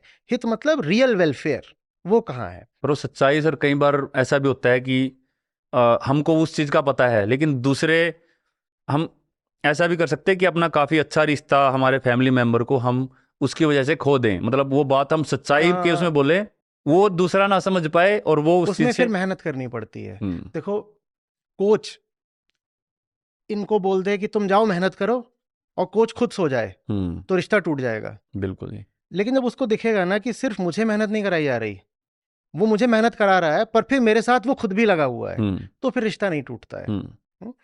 यही बात, ये प्यार की बात आती है। मैं तेरे साथ मेहनत करने को तैयार हूं। देख, मैं तेरे ऊपर अत्याचार नहीं कर रहा, मैं तुझसे कुछ ऐसा कह रहा हूं जिसमें तुझे कठिनाई पड़ेगी, पर वो कठिनाई मैं तेरे साथ मिलके झेलूंगा। मैं भी तेरे बगल में खड़ा हूं, तो फिर रिश्ता बचा रहेगा। फिर वो रिश्ते में एक अलग तरह की चमक आ जाती है। ये फिर वो एक इजी रिलेशनशिप नहीं होती, a difficult yet very precious relationship बन जाती है वो। टूटता तब है जब मैं बोल दूं कि तुम तो जाओ, वहां पर जाओ और 6 घंटे तक पढ़ाई करो और मैं जा रहा हूँ समोसे खाने, तो कहता है ये नहीं चलेगा कि मुझे तो बोल दिया पढ़ाई करो या कुछ और करो या रनिंग करो और खुद समोसे खा रहे हैं। नहीं, अगर मैं तुझसे मेहनत कराऊंगा तो मैं तेरे बगल में खड़ा हूं, मैं भी मेहनत करूंगा, दोनों मिलके करेंगे ना, फिर रिश्ता नहीं टूटता। फिर किसी को नहीं लगता कि हमारे साथ इनजस्टिस हुआ है। जब भी कभी एक लीडरशिप पोजीशन में या एक रिलेशन में जिसमें इमोशनल एंगल हो, दूसरे को किसी कठिनाई में डालो, और कठिनाई में तो देखो डालना पड़ेगा, अगर सचमुच प्यार होता है ना तो दूसरे को कई बार कठिनाई में डालना पड़ता है, तो दूसरे को कठिनाई में डालो ना तो हमेशा उसके बगल में खड़े होकर डालो। उसको देखना चाहिए कि अगर ये हमें ट्रबल दे रहा है तो खुद डबल ट्रबल झेल रहा है, फिर वो नहीं कहता कि अन्याय हुआ। और वो ईजी रिलेशनशिप क्या करेंगे हम लेकर के? ईजी रिलेशनशिप तो फिर वैसी ही होती है कि बॉडी के साथ भी ईजी रख ली और ऐसे ही घूम रहे हैं इधर उधर जैसे सब घूमते हैं। ऐसी बॉडी तो तब बनी ना जब बॉडी के साथ भी तुमने, बॉडी कितना चिल्लाई होगी नहीं करना है नहीं करना है नहीं करना है, पर बॉडी के साथ तुमने एक डिफिकल्ट रिश्ता रखा। वो अभी तक भी चिल्लाती है ये तो ये चिल्ला ही रही है, इसकी सुन नहीं रहा बेचारी कोई। पर उसी से तो ये बॉडी बन गई है, उसी से तो ये बॉडी ऐसी हो गई है कि मतलब लोग ऐसी बॉडी पाने के लिए कुछ भी देने को तैयार हो जाए। तो हम स्पोर्ट्स में जो अटक जाते हैं कई बार, उसमें ये इमोशनल फैक्टर ही बहुत होता है। लड़का ट्रेनिंग करके घर लौटा, माँ ने देखा कि एकदम थका हुआ है, माँ ने ये भी देखा कि चलो कहीं इंजरी हो गई है, और माँ ने बिल्कुल घर सर पे उठा लिया कि क्या करना शरीर तोड़ के, कौन सा तू छप्पर फाड़ देगा, कहाँ से जाकर के मेडल जीत लाएगा, अरे जब तेरी टांगें टूट जाएंगी, शरीर बर्बाद हो, कहीं नहीं जाना है। और कोच को फोन करके बिल्कुल बुरा भला बोल दिया कि ये तुम मेरे लड़के को तोड़े दे रहे हो। या लड़की को बोल दिया, लड़कियों को तो बोला जाता है ना कि तू उसको इतनी एक्सरसाइज करा रहा है, इसके कंधे निकल आएंगे, इसकी बॉडी मर्दानी हो जाएगी, इसकी शादी नहीं होगी। ये जो इमोशनल चीज है ये हमारा बड़ा नुकसान करती है। इमोशन प्यारे हो जाते हैं जब वो क्लैरिटी के पीछे पीछे चले। इमोशन अपने आप में नहीं बुरे होते, पर ब्लाइंड इमोशन बहुत बुरा होता है जिंदगी में। सॉरी सर, मेरी माँ खुद इस चीज़ में बोलती हैं, जब मैं एक्सरसाइज करता हूँ, बहुत हैवी वेट्स उठाता हूँ, उनको वीडियो देख के मेरा चेहरा ऐसा होता है कि यार मैं बहुत ज़्यादा तकलीफ में हूँ। तो उनको लगता है कि क्यों कर रहा है ये सब कुछ, ये वो, पर मैं उनको ये बोलता कि यार मैं नहीं करूँगा, दूसरा कर जाएगा, फिर आप ये बोल रहे हो कि यार कुछ नहीं, मैं यहीं पे बैठ जाऊँगा आगे। एक बार मैं ट्रेनिंग करके आया सर, जो स्पोर्ट्स में जब काफ़ी हम कहीं किसी मसल को बहुत ज़्यादा तकलीफ होती है तो हम आइसिंग करते हैं उस पर, तो हम वैसे भी प्रॉपर पूरा बॉडी आइस में डाल के हम बैठते हैं थोड़ी देर। तो मैं सर्दी के अंदर मैं आइस लगा रहा था, तो अपने पैर पे, आर्म पे, जब जहाँ मुझे दर्द हो रहा था, तो उसमें भी उनको तकलीफ थी कि क्या है ये, क्यों मतलब पागल वाली हरकत कर रहा है। बिल्कुल उनकी हाल समझ सकता हूँ, उन्हें कैसा लग रहा होगा।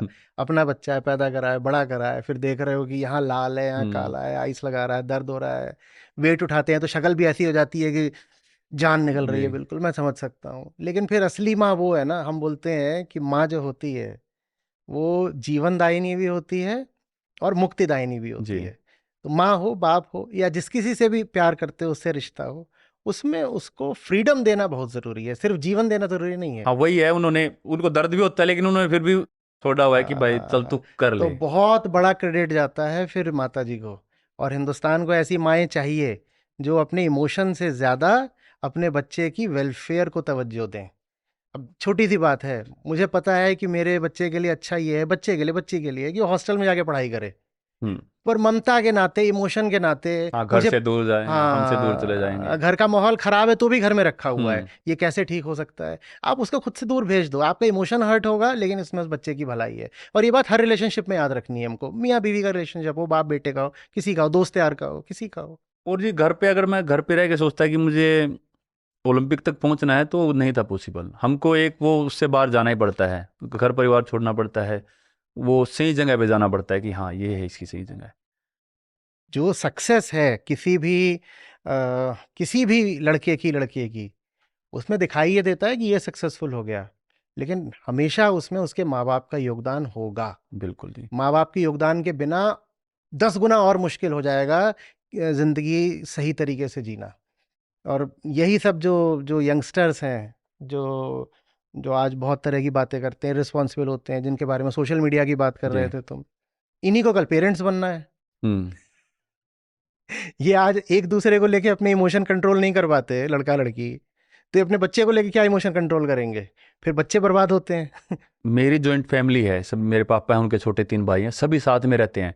और जिस तरीके से आज के ज़माने में सभी रह रहे हैं, काम तो मुश्किल है, लेकिन जैसे मेरे कजन्स है, और वो हम बचपन से ही साथ में रहे हैं, तो अभी तक जॉइंट फैमिली है।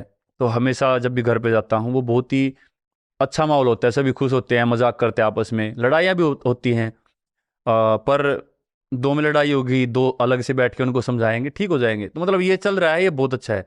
मतलब मैं ऐसा सोचता हूँ कि यार, जब हम अच्छे से वो रिलेशनशिप उस तरीके से बनाएं, तो ज़्यादा से ज़्यादा लोग भी रह सकते हैं या 2 भी नहीं रह सकते। मतलब वो आपस में समझने की बात है कि आप अपनों को अपना समझ के हाँ। दिल से। अब वो बुरा तभी लगता है ना जब हम उनको सच्चाई बोल देते हैं कि यार ये तूने गलत कर दिया, बुरा मानते हैं। फिर दूसरा बोल देता है कि यार ये बात तो ठीक ही कही है इसने, कि हाँ बात तो गलत, तूने काम ये गलत किया। मजेदार वो बात पता है क्या है? हम्म। जॉइंट फैमिली में भी इमोशन मैनेज करने पड़ते हैं। हम्म। उसको बुरा लगता है, सच्चाई बोल दो। हम्म। 2 में भी, जैसा कहा, 2 में भी बुरा लग सकता है हम्म। अगर समझदारी नहीं है। अकेला आदमी है ना, हम्म। उसको खुद को भी भारी पड़ता है जब वो खुद को सच्चाई बोलता है। हमारी पहली समस्या वहां शुरू होती है कि हम खुद को ही नहीं सच्चाई बोलते, हम खुद को ही धोखा देने में बड़े एक्सपर्ट होते हैं। जी। तो जो खुद को धोखा दे रहा है दूसरे को सच्चाई कैसे बोलेगा? आप क्यों नहीं बोल सकते हो कि मेरी आज की ट्रेनिंग पूरी हो गई? खुद को ही धोखा दे लिया भाई, कोई हाँ, और बिना करे बोल दिया कि हाँ चलो खत्म, सब आज नहीं करते, आज तो ऐसे ही लग जाएगी ट्रेनिंग लग बिना किए। जाएगी। प्रिपरेशन हुई नहीं है अभी टूर्नामेंट से पहले, और खुद को समझा लिया नहीं मेरी प्रिपरेशन पूरी है, ये जो बाकी हैं इनमें से बिल्कुल 2 जी। को तो पता है इंजरी है, आएंगे नहीं, 2 आउट ऑफ फॉर्म चल रहे हैं, और सब कुछ बढ़िया है और मेरा पक्का है। नहीं, फिर तो मुश्किल है। हाँ, बिल्कुल जी। आदमी खुद को धोखा देना जो बंद कर देता है, वो जिंदगी में बहुत आगे जाता है और बहुत प्यारा जीता है, और दूसरों के लिए भी वो सहारा बनता है, रोशनी बनता है। जी। यही मैसेज है जो पहुंचाओ। हमारा ये जो देश है, जो बहुत ज़्यादा भेड़ चाल में चलने का आदी हो गया है, बहुत ज़्यादा इमोशंस को ही बिल्कुल भगवान समझने का आदी हो गया है, जो जो ढर्रा चला आ रहा है पिछले कई सालों से, उसको बदलने को तैयार नहीं है, जो कुछ ओरिजिनल इनोवेटिव करने में थोड़ा डरता है, इस देश तक ये संदेश पहुंचाओ कि एक साफ सुथरी निडर ज़िंदगी जी जा सकती है। एक ऐसे फील्ड में भी एक्सेल करा जा सकता है जिसमें अभी तक हमारा कोई खास रिकॉर्ड नहीं था, और एक्सेल ही नहीं करा है, एकदम एवरेस्ट पे चढ़ गए हैं। दुनिया जीत के दिखाई, नंबर 1 हुआ जा सकता है। और नंबर 1 हम नहीं भी होते तो हमें कोई अफसोस नहीं होता, क्योंकि हमने अपने दिल का काम किया। जो हमारा इतिहास भी रहा है, जो हमारे, मतलब मुझे ज़्यादा पता नहीं है, जो हमारे ग्रंथ है, जो हमको पुराने टाइम से सीखना चाहिए, जो हमारी लैंग्वेज रही है। इंडिया के साथ ना, मालूम है क्या हुआ है? वही हुआ है जो श्री कृष्ण ने गीता में बताया है। जी। तो हमारे यहाँ पे है, ये सब लोग बड़े मज़े में गाया करते हैं, कहते हैं, आग दह के पर धुएं से प्रकाश ढक सा जाता है, जब काम भरा हो, काम माने डिजायर, जब काम भरा हो आंख में, तब सच नजर नहीं आता है। तो गीता के श्लोक हैं जिसमें श्री कृष्ण बोलते हैं कि आग हो सकता है बड़ी जबरदस्त हो, हिंदुस्तान के पास भी ऐसी एक बहुत जबरदस्त आग है कोर में, लेकिन उसके ऊपर जब काला धुआं छा जाता है ना तो हम्म। रोशनी कहीं नजर नहीं आती। बिल्कुल। और दूसरा वो एक उदाहरण देते हैं आईने का, दर्पण का। वो कहते हैं बहुत प्यारा दर्पण हो सकता है, लेकिन एक बार उसके ऊपर धूल जम गई ना हम्म। तो कुछ नजर नहीं आता। हमारे हिंदुस्तान के साथ ये हो गया है, हमारी आग के ऊपर हमारी आदतों का धुआं छा गया है। हमारे दर्पण के ऊपर हमारे भ्रमों का, अंधविश्वासों का, प्रथाओं परंपराओं का, मान्यताओं का कचड़ा जम गया है, धूल जम गई है। हम ये सब हटा दें तो बिल्कुल हिंदुस्तान निखर के सामने आएगा। वही बात जो गीता कहती है, हम्म। वो आज हटाने की बहुत ज़रूरत है। और उसको हटाने में तुम्हारे जैसे नौजवान हैं, वो बहुत उपयोगी हैं और वो बहुत अच्छा काम कर रहे हैं। जितना कर रहे हैं उससे बहुत ज़्यादा और उन्हें करना चाहिए। फिर देखो हम कैसे निकल करके आते हैं। हम 150 करोड़ लोग हैं यार, 150 करोड़ लोग हैं। सोचो हमारे पास ओलंपिक्स में कितना होना चाहिए। होना तो बहुत कुछ चाहिए जी। और वो ये कि हमारा जो स्पोर्टिंग कल्चर है वो नहीं था। अब मैंने एक जगह पढ़ा था कि इतने लोग इंडिया में स्पोर्ट्स देखते नहीं हैं जिससे ज़्यादा चाइना में बैडमिंटन खेलते हैं। हाँ, भारत की अपेक्षा, जो ओलंपिक्स के बाद मैंने बात कही थी, भारत की अपेक्षा चीन में लगभग 100 गुने स्टेडियम है, वो भी मल्टीपर्पज। हमारे यहाँ तो स्टेडियम कम है, उसमें से भी ज़्यादातर बस क्रिकेट स्टेडियम है। हमारा जो स्पोर्ट्स बजट है वो करीब है $400 मिलियन का। चीन का है $3.5 बिलियन का, 8 गुना हमसे ज़्यादा है। हमारी जो स्पोर्टिंग इंडस्ट्री है वो मुश्किल से $2-3 बिलियन की है। चीन की हमसे 100 गुना ज़्यादा है, 200 गुना ज़्यादा है। क्योंकि और उसमें सिर्फ ये नहीं आता कि स्पोर्ट्स इक्विपमेंट अगर, उसमें सब कुछ आता है। उसमें फिजियोथेरेपी भी आती है, उसमें इंफ्रास्ट्रक्चर बना दिया, उसका रेंटल भी आता है, उसमें बहुत सारी चीज़ें आती हैं। तो हमको ये देखना पड़ेगा कि ज़िंदगी चीज़ क्या है, उसमें ज़रूरी क्या है, और उसमें बेखौफ हो करके अपने आप को इन्वेस्ट करना पड़ेगा। जी कि मुझे लगता है कि हर एक इंडिविजुअल को ये चीज़ समझनी पड़ेगी। और इंडिविजुअल आगे तब आता है जब उस इंडिविजुअल के ऊपर से वो जो धुआं है ना, जिसकी कृष्ण गीता में बात करते हैं, जब वो धुआं हटाया जाता है, उस धुएं को हटाने की प्रक्रिया को बोलते हैं self observation leading to self knowledge. आदमी जब अपने ही दिल में झांक कर देखता है और ईमानदारी से खुद से पूछता है, ये मैं क्या कर रहा हूँ, ये मुझे किसने सिखा दिया, मैं किस दिशा में जा रहा हूँ, मैं खुद से झूठ क्यों बोल रहा हूँ, मैं अपने आलस को जस्टिफाई क्यों कर रहा हूँ, मैं अपने डर को सपोर्ट क्यों कर रहा हूँ। ये सब चीज़ें जब इंसान अपने ही अंदर देखता है, तो फिर उससे वो धुआं हटता है, आईने के ऊपर से धूल हटती है, और फिर चीज़ें निखर के सामने आती हैं। तब जाके फिर ये जो 150 करोड़ लोग हैं, ये वो पाएंगे जिस जिस इज्जत की दुनिया में हकदार हैं। नहीं तो अभी तो मतलब वर्ल्ड चैम्पियनशिप होती है एथलेटिक्स में, उसमें तुम्हारे ही मेडल रहते हैं, वो देख करके अच्छा लग जाता है। 2020 में भी तुम्हारा ही गोल्ड था अकेला, 2021 वाला जो था। इस बार भी बस गोल्ड रह ही गया, सिल्वर था। नहीं तो हम कहीं होते ही नहीं है वहाँ पर। जितने हमारे टोटल मेडल होते हैं उससे कई गुना चीन के गोल्ड होते हैं। हम्म। हम निश्चित रूप से इस अपमान के हकदार तो नहीं हैं, हम इतने बुरे लोग नहीं हैं। हमारे पास एक बहुत बहुत अच्छा विजडम का इतिहास है, हमारे पास बहुत अच्छा स्पिरिचुअल लिटरेचर है। अतीत में हमने साइंस में और दूसरे क्षेत्रों में भी बहुत अच्छा काम करा हुआ है। तो आज की जो हमारी दुर्दशा है, हमें इसे बदलना होगा, हमें फिर से निखर के सामने आना पड़ेगा। और ये बात इसकी नहीं है बस कि भारत सामने आए। भारत अगर निखर के सामने आता है तो वो बात पूरी दुनिया के लिए अच्छी होगी, बिल्कुल जी। है ना। तो लेकिन डर के साथ नहीं हो पाएगा वो काम।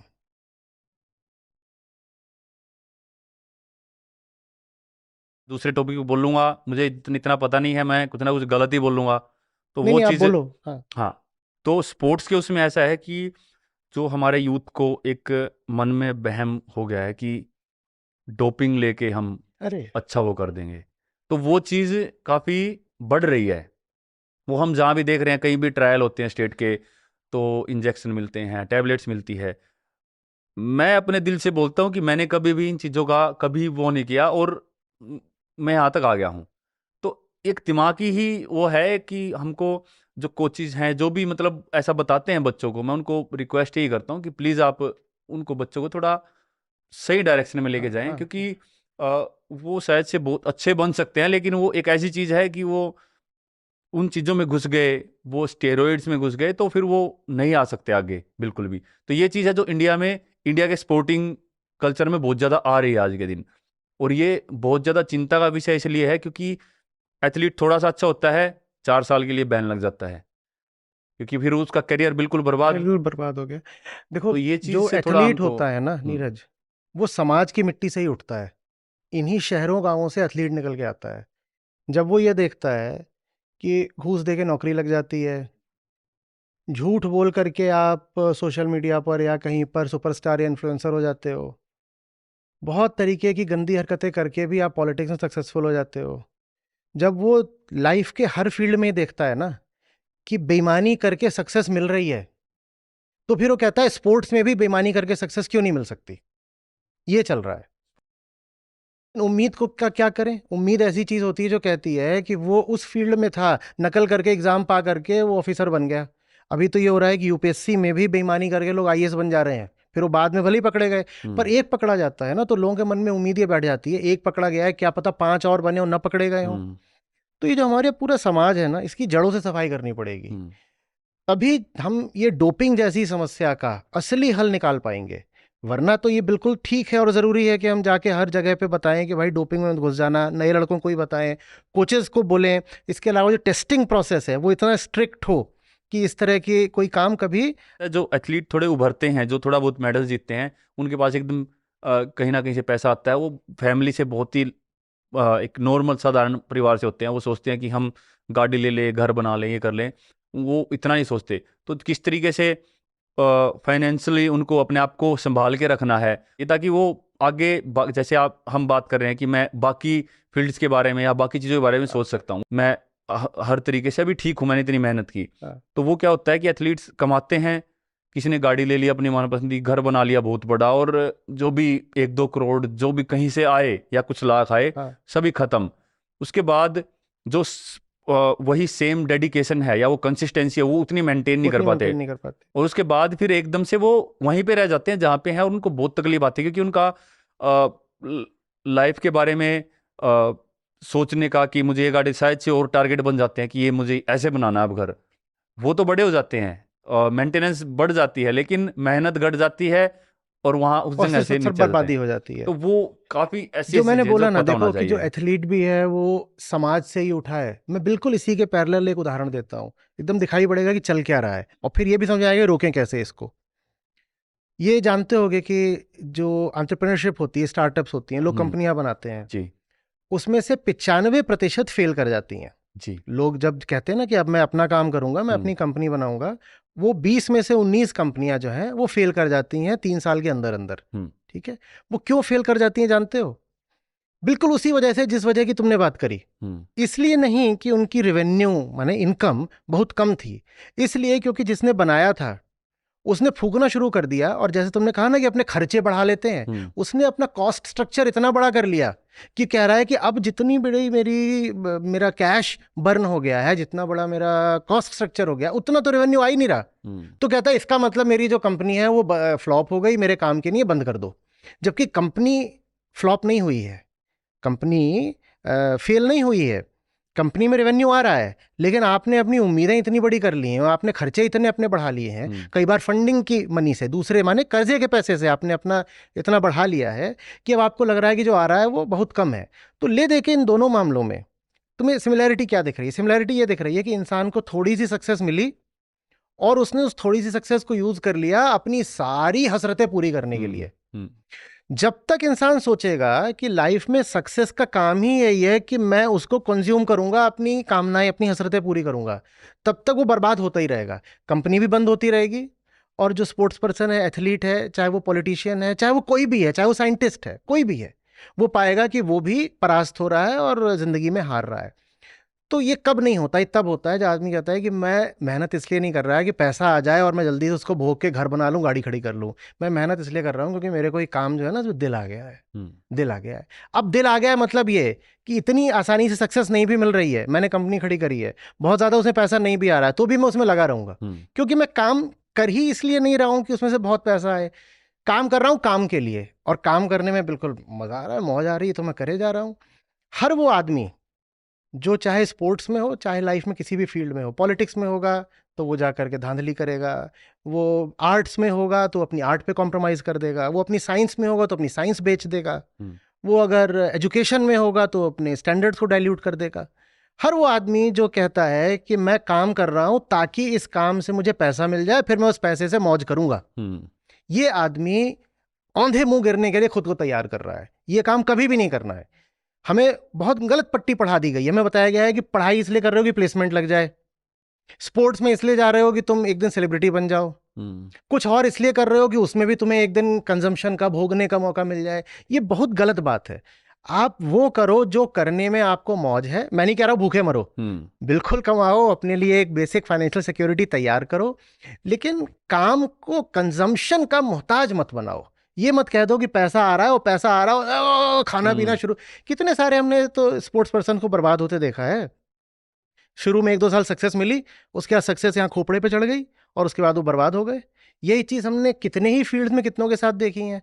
स्टूडेंट्स तैयारी कर रहे होते हैं एंट्रेंस एग्जाम वगैरह की, वो पहले 6 महीने में उनके पेपर अच्छे चले गए और उनको जहाँ भी तैयारी कर रहे थे उनको बताया गया तुम्हारा बहुत अच्छा चल रहा है, और पता चलता है इसका तो 2-2 साल तक कहीं सिलेक्शन नहीं हो रहा, क्योंकि वो बस उसी में खुश हो गया। उसको बता दिया गया सब हो रहा है, उसने आगे पार्टी करनी शुरू कर दी। इतना अपने आप को इतना वो रखो कि हम चाहे ऊंचे से ऊंचे लेवल पे पहुंच जाए, फिर भी हमको ये लगना चाहिए कि यार बहुत कुछ बाकी है, बहुत कुछ बाकी है। अब मैं ओलंपिक मेडल के बाद काफी लोगों को ऐसे लगा था कि हो गया, बस कि बस हो चुका है अभी, लेकिन वो मुझे लगा था कि वो तो शुरुआत हुई है कि यार अभी तो और मैं क्या कर सकता हूं, अभी तो थ्रो और बढ़ानी है, अभी और किस तरीके से मैं अपने आप को निखार सकता हूं, किस तरीके से और ज्यादा compete कर सकता हूं।